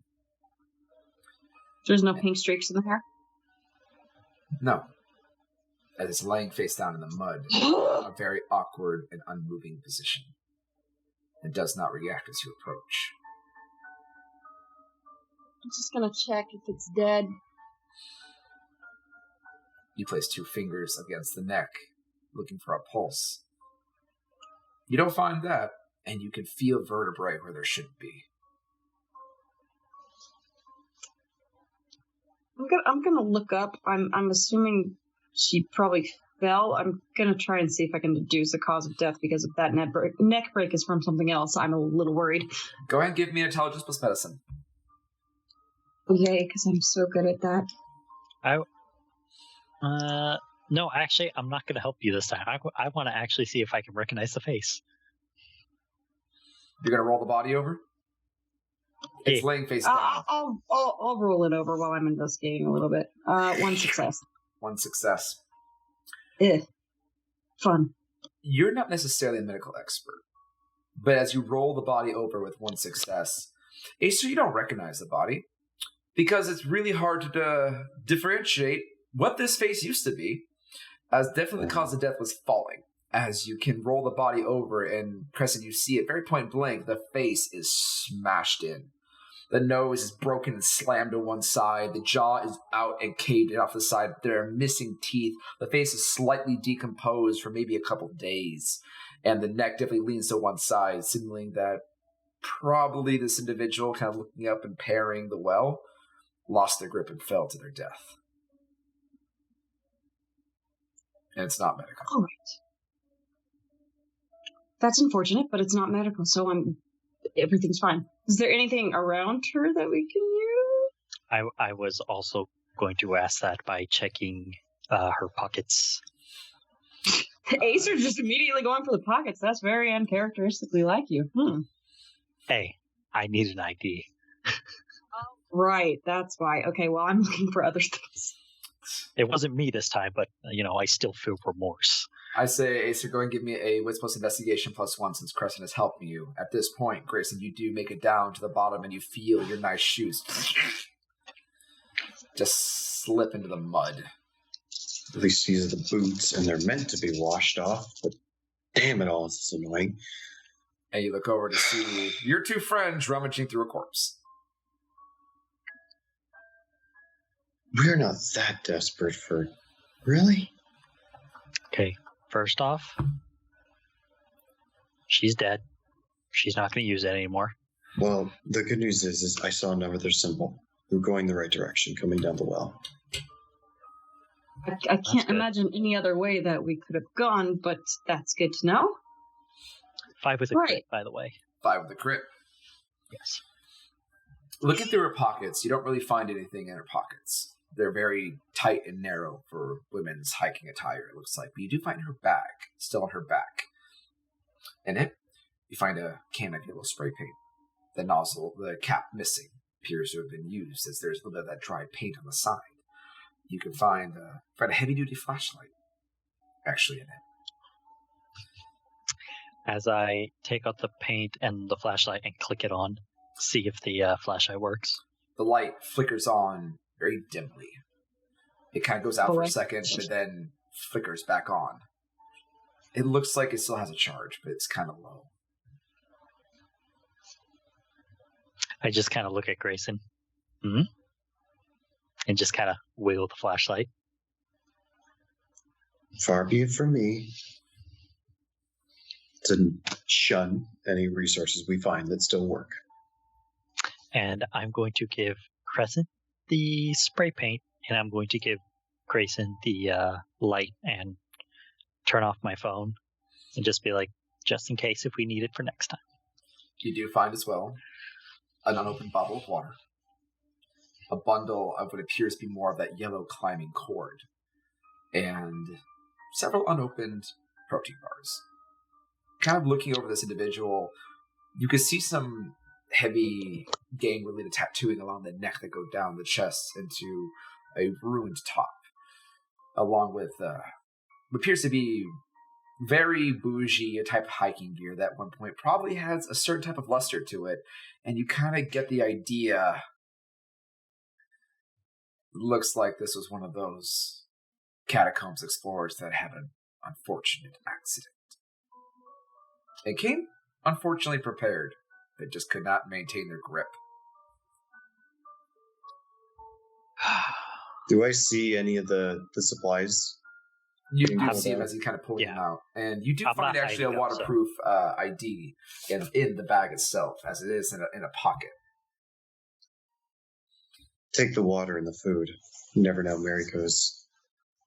She's been down here for a little while. She may be malnourished, dehydrated. Smart, actually. And the rope? Who knows? No, it seems like there's still quite a few of it left, so if we have to descend anymore, we got supplies. Let's hope not. Okay. Let's keep looking. I'm gonna walk up, rejoin them, but as I walk past the body and kneel down just for a second, as I keep my eyes on them, I'll pat her on the shoulder, like, wasn't your day, unfortunately, my dear. As I get up and I continue on. Acer will kneel down and give a small prayer for whoever this person is. And what about you, Crescent? It's hard to feel. You don't know her. Yeah, I was about to say that. I'll mutter a sorry seeing everybody else do it, just kind of trying to cling to that a little bit, and then moving forward. It comes out awkward. Not really sure if you can even mean it to be sincere, but you try nonetheless. You all gather yourselves and continue following down. It's more of the same, but now at this point, if the silence could get any heavier, it does. For now, you can't even hear the sounds from the wind above. You can't hear the distant creaking of trees vaguely echoing through. All you could hear is occasionally in this pitch black silence, only the light of Acer's flashlight to see ahead of is still that very occasional trip, trip, trip. The graffiti starts to thin out here. And they start to get older the deeper you go. Now you can start to see old stone wall. It appears unnaturally there, like it's been cut at one point. It is dusty, it is old, with roots and tangles and vinage growing in between it from the what could be assumed as the trees above you. You hope there's trees above you, at least. And now the path begins to bend and turn more, with a very gentle decline downward. It's not long before the hardness of the ground begins to give way again to more of that sloppy, earthy feel. You find yourself having to slide every now and then as you continue onward for what seems to have been hours now. But Acer, you catch a bit of color suddenly in such information. Your light expanding outward, where now you see there's a large stone-cut opening. There's a flash of yellow in the muck right on the threshold. I'm going to stop suddenly, and I'm just going to look at the other two and be like, guys, check it out. I stop myself and I hold the flashlight out to it. As you hold the flashlight out, you see a very small bit of yellow fabric kind of poking through the muck. However, Grayson, that's not what your eyes lock on specifically as you look with Sense the Unseen. You could see pulsing in a very deep red, very dimly, symbols in a circle. There are geometric patterns and carvings of some kind of arcanic runing along the threshold of this pathway that just very honestly fade in and out, active and waiting for something. Looking against the actual door itself, or at least the threshold of this will be this opening, you do see some scrawling at the very top as well. That doesn't react to the same way of your sense of unseen, but something has been carved into the stone. Do you look? Don't move. Don't go towards it. Why? Because if you could see what I can see, there's a lot of runes, and they're active. I don't know what they do. Stay back. Stay here. Okay. And then walk a little bit closer and see if I can decipher any of the runes, if any of them look familiar. So you're looking at the runic circle on the ground? Yes. Give me, for this, a intelligence plus blood sorcery. Okay. Intelligence. Okay.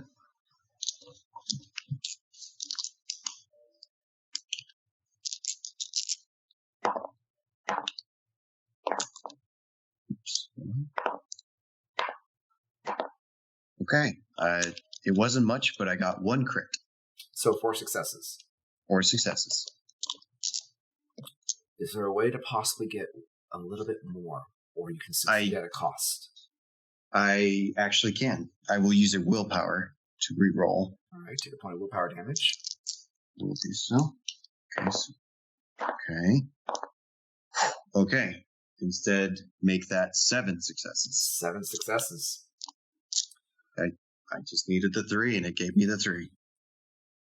You have to spend a little bit of time focusing. You almost kind of grit your teeth as your eyes widen in to take in as much of the details you can in between the pulsings of energy that kind of course through like a heartbeat.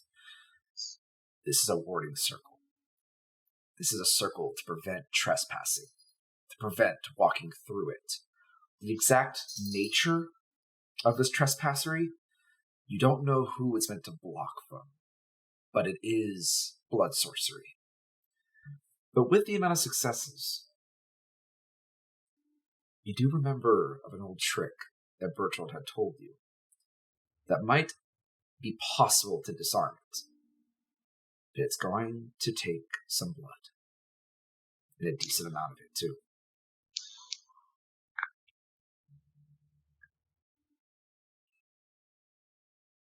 Try to recall what he told me to break this. Oh, and I also want to take out Medico's journal. And I'm going to tear a page out that's blank, put it back in, and I'm going to make a copy of the runes that I see. Give me intelligence plus occult. Okay. 2 successes. 2 successes. You make a scribbling as best you can with what you have. It's not necessarily very clean or organized. Your hands are filthy. This area is not suitable for study, and you have very limited light in between that heartbeat of energy. But you gather a little bit of information. You take some notes. You take some scrawlings. You take some large signatures of what you believe this might be. It is a fragment of research to maybe delve into later. It's not great, but it's a start. It's a start, and that's all I can do for. I'll take that paper and put it into my pocket specifically. Kind of recalling what Bertold told you, warding circles can be very dangerous, as they're designed to keep things usually from crossing a threshold. They're much bigger than warding circles. You've seen smaller ones for objects like boxes or doorknobs or even the steering wheel of a car, if so inclined. This is much bigger. This is meant to prevent passage. This is in a less sophisticated term, almost like a force field. Where one would pass into it, it could really hurt someone. You don't know what the trespasser signature might be, so you don't know if you are necessarily safe to cross it. You could try, but doing so could be a great risk. However, you could also potentially try and disarm it, but you do know it would take roughly about 3 rouse checks with the VtM to have enough juice to try and cut through it. And you'd have to be the one to cast it, though the blood doesn't need to come from the same source. Grayson, everything okay? I'm going to turn around and move back to them and gather them close. Okay, so here's what I'm saying. You can't, fortunately, I don't believe you all can see it, but what I'm seeing is it's a force field in more basic terms. This is not just to keep something out. This is to keep a lot out. I think I can break it. Okay, cool. Here's the problem. It's going to take a little bit of blood. Of course it is. Okay. I'm only asking because if you, as I point to both Ace and Crescent, if you both give me a little bit, I'll use a little bit of mine, and it should be enough. Okay. Yeah. How hungry are you guys? Frankly, I'm good. I'm doing all right. All right. Okay. I got some to spare. Okay. Acer, I assume you feel the best? Oh, yeah. 100%. And he's going to whip out his butterfly dagger and just kind of hold it to the palm of his hand. Do we have to do it simultaneously, or...? It has to be a large enough pool altogether. As I remember this, I hold my palm out and I bring his. Basically, his pinky will touch my index finger, and vice versa. So basically, we will have a small circle of our palms. Crescent, do you join in as well to contribute? Oh, yeah.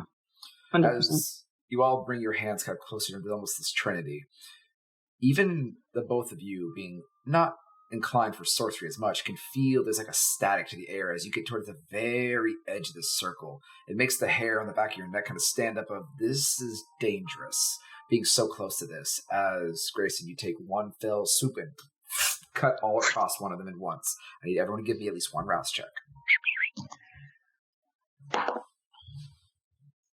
That rolled off the table. Sorry. I succeed. Okay.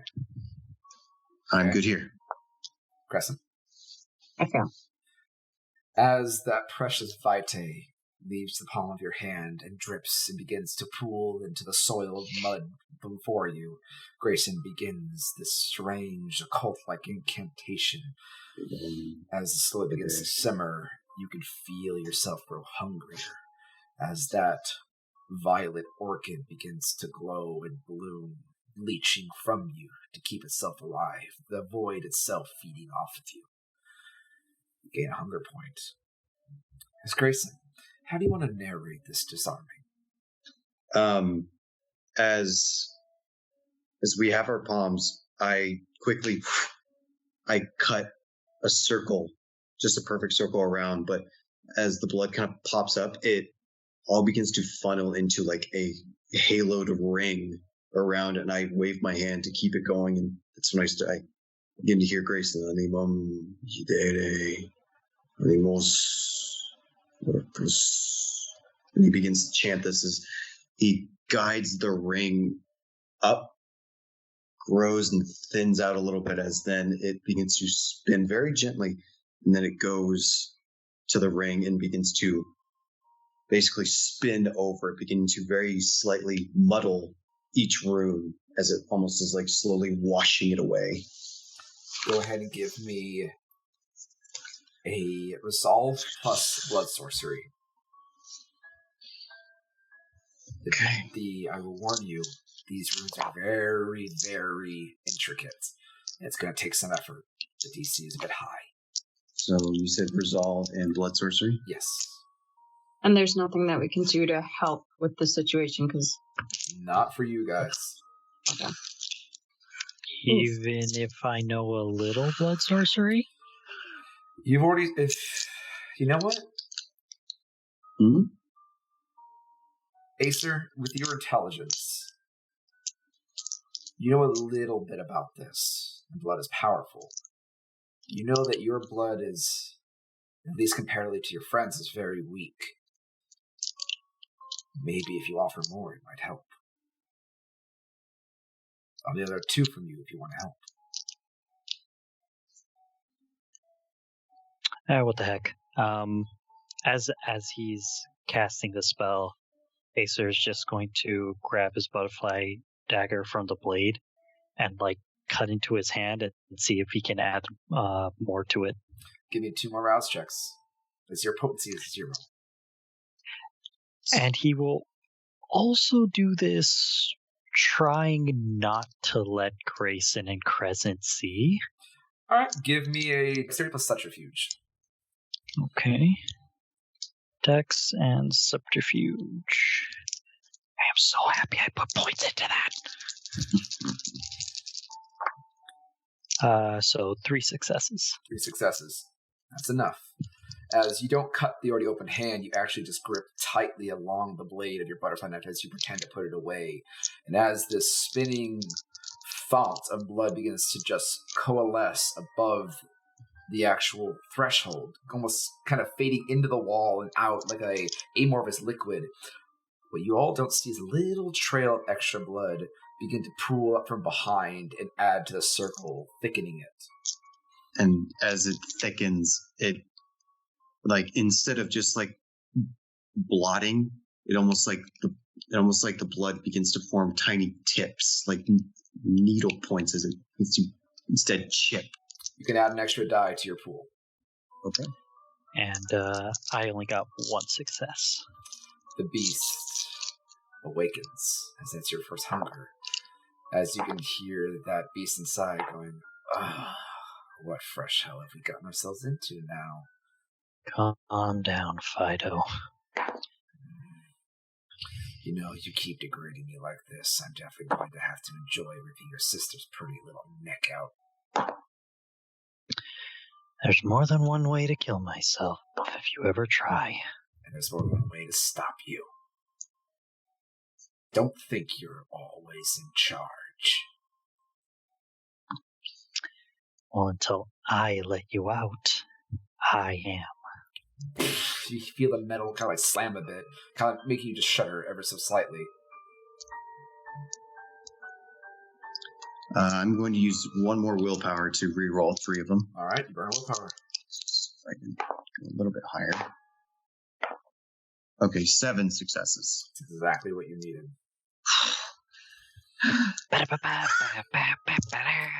You watch as this coalition of amorphous blood begins to spin and spin and spin and spin and spin and spin faster, faster, faster, faster, faster, before it begins to almost spin like a buzzsaw, before eventually little spikes of blood begin just erupting out of the bottom of the circle, and where it hits the ground, you watch as the runes become visible to the rest of you, burning and searing into the stone and muck and ground as it begins to smoke and evaporate. You watch as Grayson's eyes roll to the back of his head, his chin lifts up as blood begins to break in the veins of his eyes, giving him almost a pure red visage before a massive shockwave of energy just bursts forward. He actually watches the stone foundation towards the threshold cracks down the straight center in a V way out, the point voicing away. As the ritual calms and the smoke begins to clear, Grayson, your hands are shaking from the effort. As your eyes clear, you can see the circle, now burned to the ground, begin to fade with life, giving away to your will. The foundation cracked, the seal broken. Okay.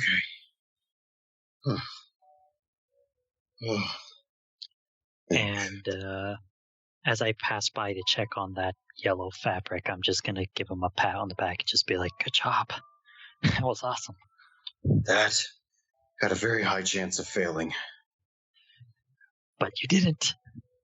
Something bothers you though, Grayson. That was a very, very intricate circle.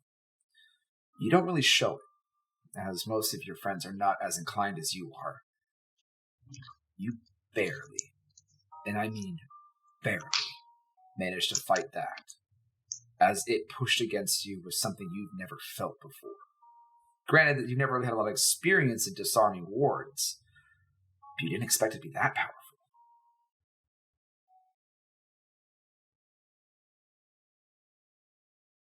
No, I mean, I actually almost lost against that thing. It was right to the edge of what your will was capable of pushing, and you barely cut through. To your frustration, where you expect to cut cleanly, so that metaphorically through any type of spell, it was jagged and torn. The very caving of the ground showing that your will was not as precise as it should have been. But that's where it dawns on you. It wasn't your will that was at fault. It was just the strength of what was opposing you. But you bested it. Barely. And your eyes can't help but look up as you recollect yourself, and you can see the scripture writing on the threshold.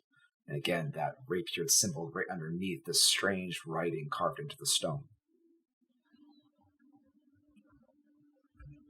I'm guessing the point. I do. Go give me an intelligence plus academics. Or occult, whatever you prefer. I believe I will be going with occult. Definitely occult. Okay, 2 successes. 2 successes. Better than none. That's enough. You can actually read this. Oh, thank goodness. It's Latin. Basic foundations to most alchemy. And now, excuse my pronunciation, I'll do the best I can for this. As it reads, Per animam, maiorem sanguinum, et plana luna tenebris requiem aeternum. Ne consumatur sanguis et caro, et omnes unsint. Which, in English, you would know means, by the soul, The elder blood and the full moon. May the dark rest eternal. Lest blood and flesh be consumed, and all become one. I went to go check out that yellow piece of fabric. You kneel down into the muck, and you grab it by the tip very tentatively. It's warm. Like, in fact, this entire section is hot even to the ground, as if the ground is something scarred. You can feel that the mud and ilk have dried to almost like a fine dirt. The energy from the spell alone is evaporating the moisture out of this area, but as you pull off the dusty fabric and pull it away, it's a long yellow hair ribbon. I have a really big feeling that we might have been fine, but as I look to Crescent, you might have not been if he didn't release that seal.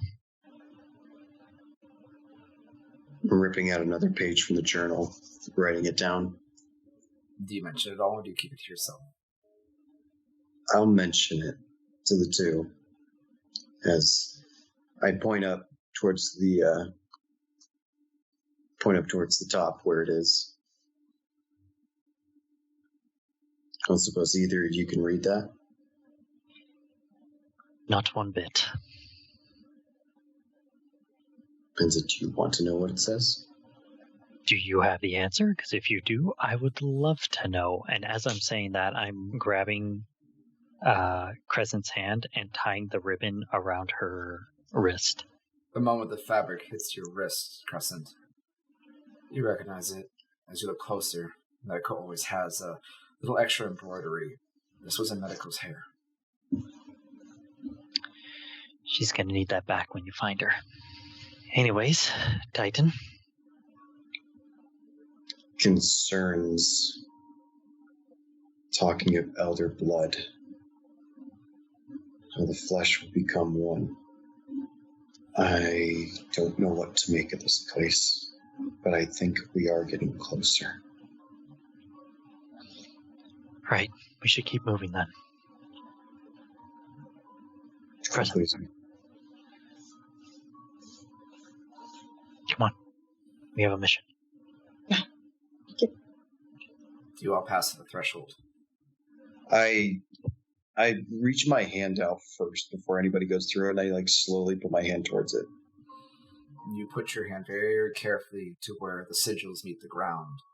The air is hot comparatively to the surrounding atmosphere, but as your hands crest over it, nothing happens. The magic is inert. It has been broken. Goodness. Okay.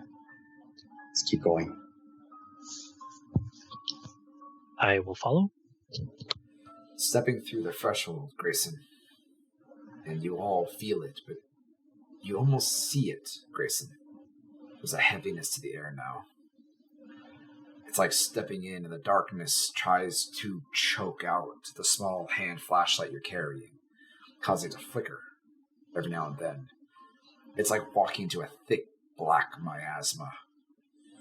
It's hard, even though you don't breathe, you feel this oppression. You feel something heavy all around you. You never, from this point, as you continue down the thoroughway, it's like you're not alone. But you look forward, you look back, forward and back, and it's just constant. Something is heavy here. And that message rings in your mind, and you feel a sense of dread. You feel like you shouldn't be here.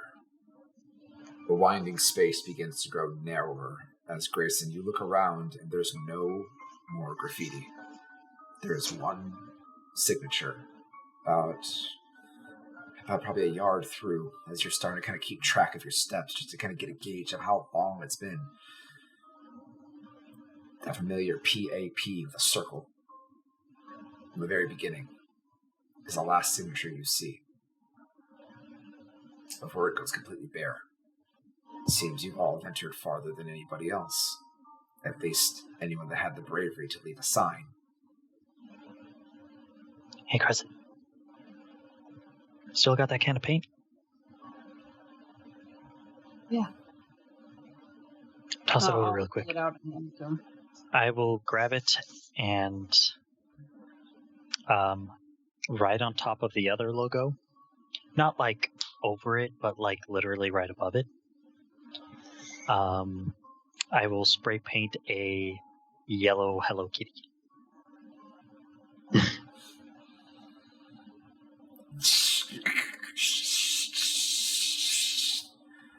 You look back, Grayson, to see that Acer has now tagged just a little bit farther.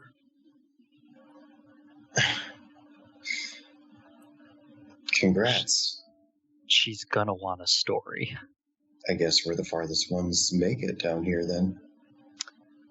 Well, I mean, technically, since we're chasing J-pop, that's why I put hers.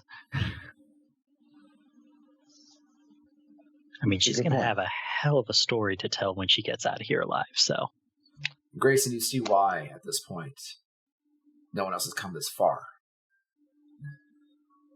As the smell of murky wetness becomes stronger, as you can see ahead of you, the light begins to break against the surface, and water has now begun to rise towards your ankles. You can feel it seeping into your shoes.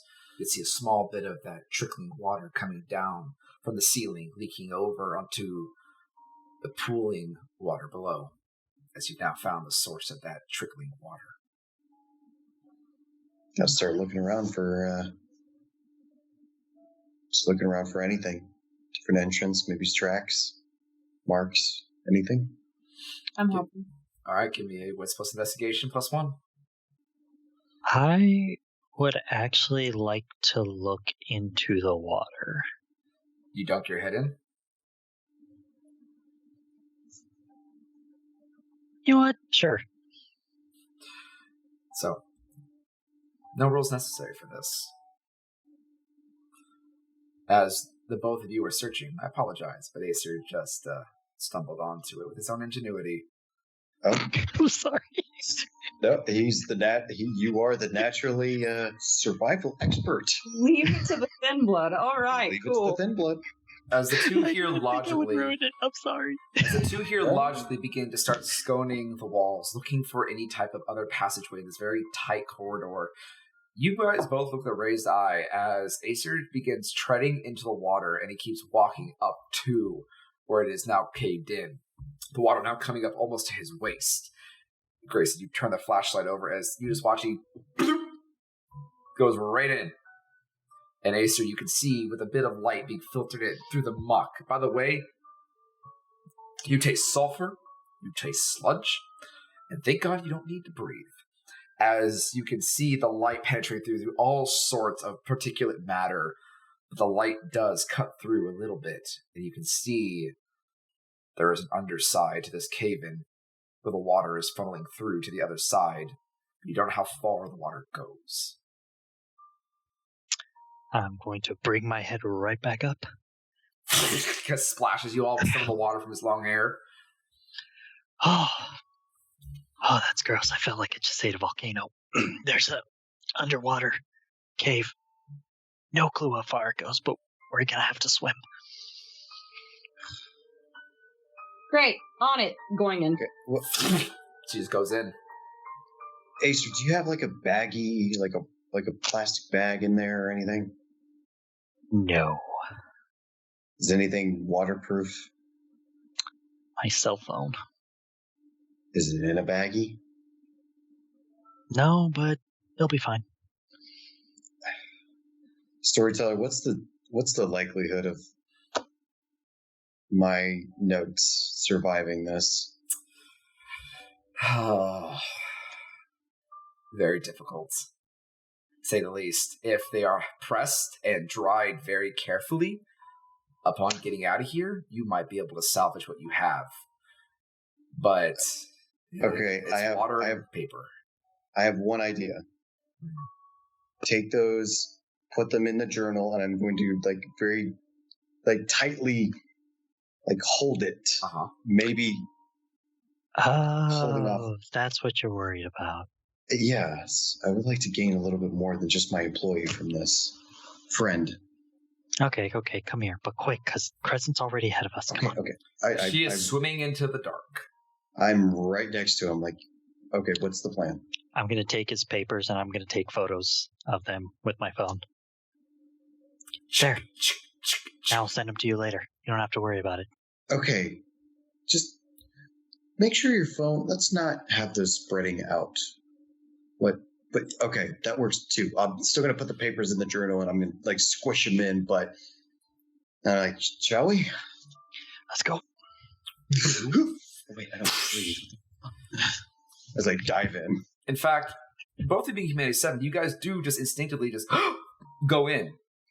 And the moment you hit water, you swim for a bit and you realize the urge to exhale never comes. In fact, you kind of just open your mouth and air just comes out. You find yourself sinking very easily as there's a lack of buoyancy to your bodies. You begin to swim through. Crescent, you taking the lead, just swim straight into darkness. A little bit of light from Acer's phone very far away, but not penetrating very far, but you just keep going straight. Surrounded and enveloped in this water. It is now silent. You all don't have heartbeats. No blood pulses. It becomes a full sensory deprivation underneath this water as there is no sound. The water feels heavy in your limbs as you have to force yourself to push and swim with extra effort. But I do need, Crescent, I need you to roll 5 dice, including your hunger. Acer, I need you to roll 7 dice, including your hunger. And Grayson, I need you to roll 7 dice, including your hunger. Okay.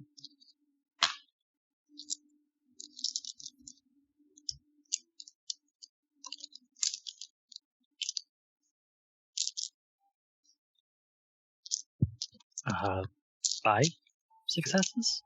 Okay.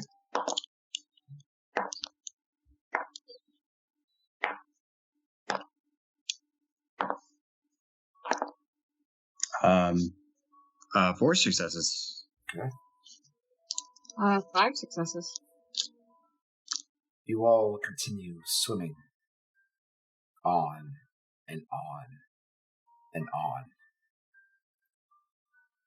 Till finally, Crescent, you being first, feel your feet touch surface, touch hard, soggy soil, and you're able to push your way through, descend out of the water. Crescent, you come up to darkness and kiss shit.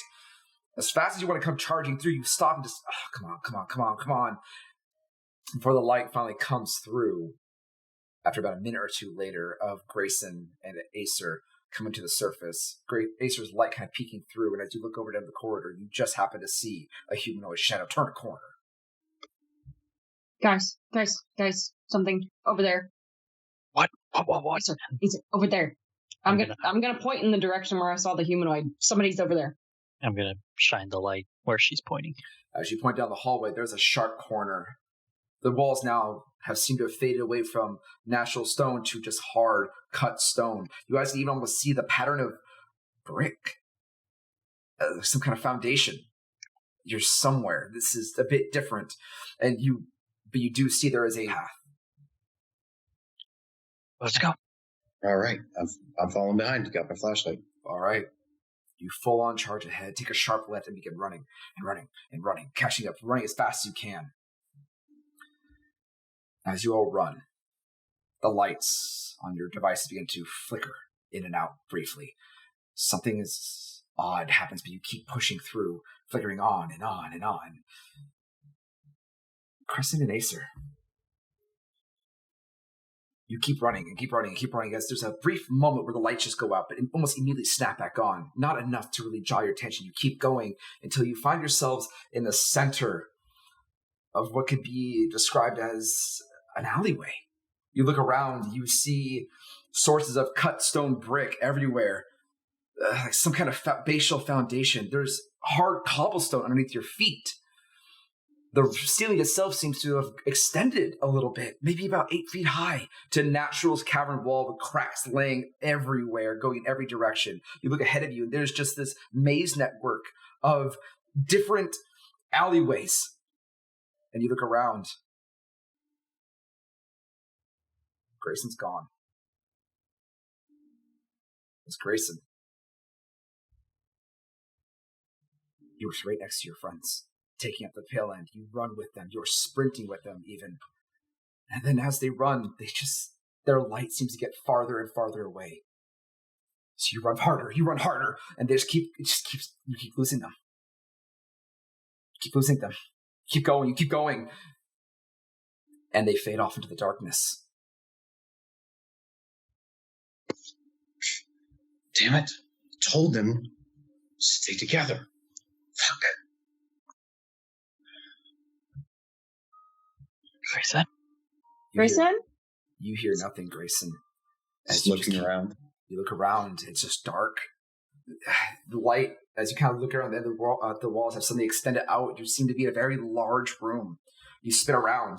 You don't have any bearings. Your light doesn't seem to touch anything.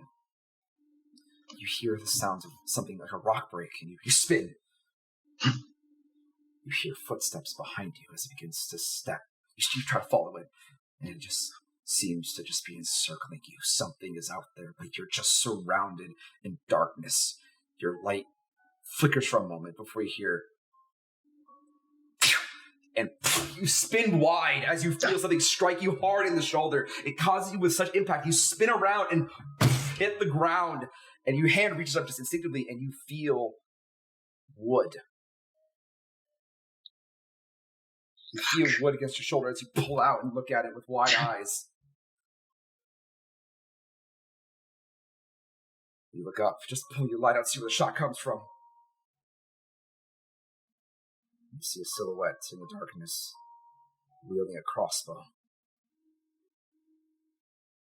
It's your fault. As it backs away beyond your light. This is your fault. You did this, Grayson. It's hit you on the other side. As you kind of roll over, just trying to cover it. Another bolt is sticking out from the other side of your chest, this time closer to your heart. God damn it. I'm trying to get up and start. I'm just trying to find cover somewhere. Just moving, make it harder to hit. You move, you zigzag. You're trying to find a wall, something. There's nothing. It's like running through a void. Another bolt comes flying straight through the chest from behind, out the front. Gah! Ow. Causing you to stumble and tremble, sliding in the mud a little bit. As you just rip this out, you roll over and see behind you looking down at you. Someone is crouching over you as another bolt gets closer. As you shine your light, you see John Stone. But his face is heavily burned. You can see bullet holes from the center of his chest, leaking fresh blood. You can smell it. He leans over you as he points the crossbow straight to your chest. This is your fault. You did this to me. I had a future. And you took that away from me. So now, I'm going to take everything away from you. You watch his fingers slowly hover over the trigger. And he pulls. You feel that bolt go straight through your chest. You look down. You can feel it in your heart. You can feel wood inside you as you look up. And the darkness fades away. You can see a wooden roof. It looks... Is that Crook's bar? You're surrounded. You feel the ground begin to vibrate and shudder as lights come in through a nearby window, illuminating as you are laying in the basement of Crook's bar. And just start... What are you doing here? Welcome to down below, Grayson. Welcome to where you should have always been. As the entire foundation begins to crack and shake around you, you are petrified. You can feel yourself stiffening as torpor begins to take you. And the last thing you see is the roof begin to collapse on top of you once again. You feel wood and stone pile you, burying you under rubble. And you scream as you fade to black. You take 1 point of willpower damage. But either of you, at this point, you finally hear Grayson just scream a blood-curdling scream as someone just reached inside him. It's guttural in pain and just echoes in every direction. I'm going to quickly grab the rope, give one end of it to Crescent, and I'm going to be like, "You're faster, right?" Exceedingly. Why? Run. Go find him now. Okay, going. And I will hold on to the other end of the rope to make sure she has something to follow back. Hearing that sound, you run in the straight direction you hear, just going as fast as you can, foot over foot, sliding a little bit in the mud as you kind of tumble off, hitting a wall a bit. You're running down these alleyways, left and right. And finally, after you feel that rope go taut, you slide out and kind of stumble. And you look over and you do find Grayson. As Grayson, you lay there, unmoving, your eyes blackened out. You feel that torpor. You feel like you can't move, but you hear footsteps and you hear Stone. You can't escape what's due, Grayson. Justice has a way of always coming around to the wicked, and now we'll spend eternity like this. Eternity in the dark, where you deserve, where all monsters deserve to be. As Crescent, you look over, you can see Grayson's phone has fallen off to the side, the light just shining upward, illuminating him a bit, as he just lays there in the mud. He's not moving. Grayson, tighten. I'm gonna lean over and see if are his eyes open. His eyes are open just wide, but there's this blackish glaze over his mouth, just gaped wide in just fear and agony. He lays on the ground at an unawkward angle as if he's being pressed down by something. And Grayson, you hear, Grayson. Then Crescent's voice finally pushes through, and you open your eyes, and suddenly the world fades away. Crescent's standing over you. I need you to give me a fury check. What do I need to roll for fury? Unspent willpower, half your humanity rounded down.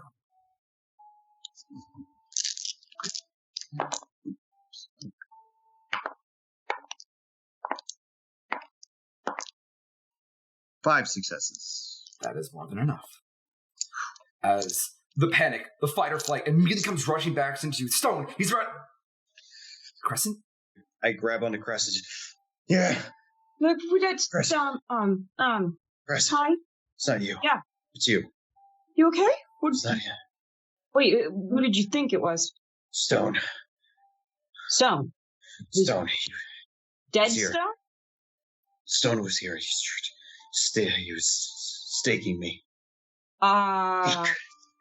You feel yourself as you kind of like lean up a little bit, and you don't have any wounds. You were shot 3 times. You felt it. You felt the wood in your chest. You felt the stake punch through you, but you're not hurt. Hey, are you okay? What exactly happened? What do you mean, Stone? He was here. He staked me. I could feel all of it, but it's not here. I felt being hit. Okay. With stakes. Yeah. I believe you. You're okay. I don't see any stakes. I mean, I don't have that ability that you do, but I think I can see stakes if they were in your chest right now. As soon as I'm up, since the scene wasn't going, it's going. I'm like whipping. I'm looking around to see just if there's anything now. You look around in a panic. There's nothing. In fact, your scenery doesn't quite match up to what you remember. You were running through this massive, almost endless room. It was like it could have been the size of an auditorium because you couldn't see any walls. But where you are now, it's not Crook's Bar. You're not in this massive space. You're sitting in almost what looks like an ancient alleyway. You're sitting on cold cobblestone, and you reach out and you touch wall. It's brick. It's old, blackened, moldy, slimy brick. And you pull your hand away, it's disgustingly sticky. Oh, fuck. But gross. You don't see anything. Just you and Crescent in the dark. I wasn't here before. Where were you None of before? I was. It was like I was trapped in a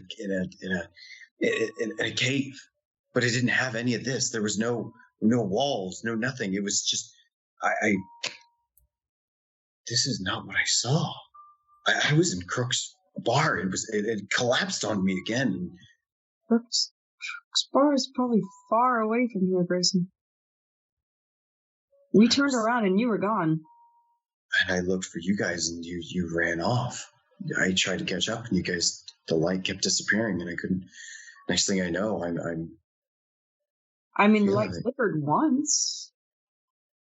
But then I felt the pain of being staked, and it was real. I saw Stone. He was burned. He was full of bullet holes, and he said I had to pay.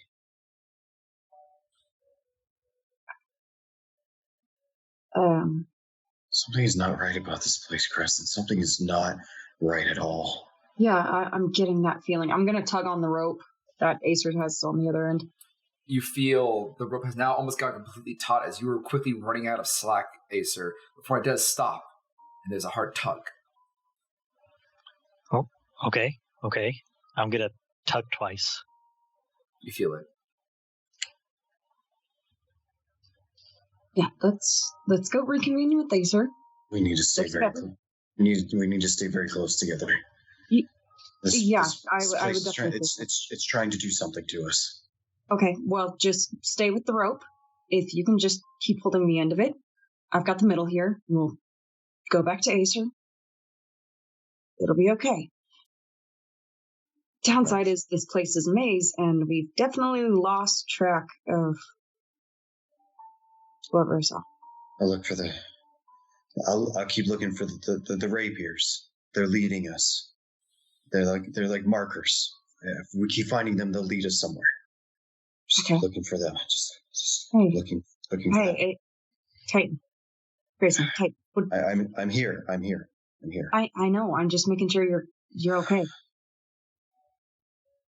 That sounds really scary, actually. Stay together. As I stand up, I'm going to latch onto the rope, and I'm basically going to be moving in tandem with Crescent now. Like, I'm not going to take any steps in advance or anything like that. I'll have one hand on the rope, and I'll hold his other hand, and then we're walking back to Acer. Yeah, I will hold her hand. Grayson, in this moment, as you backtrack Crescent's steps, as you come out of whatever haze whatever that was, that oppression is still all around you. You find yourself constantly checking your shoulder as you hear, Grayson. You swear you hear your name vaguely in the distance, causing you to jump and look, and there's nothing there. A little bit goes by as you continue to walk, as this vision almost cements itself in you as you try to calm yourself down. What goes through your mind in the depths of these catacombs? I think it crosses my mind for a moment that maybe that barrier wasn't meant to keep other people out. Maybe something to keep them in. But at the same time, it's now he's begun to rationalize, like, nobody else knows about this stuff. Has to be something else. He's trying to focus on the information that he knows to stay grounded, to bring him back into the moment. This unnerving atmosphere, this heavy air.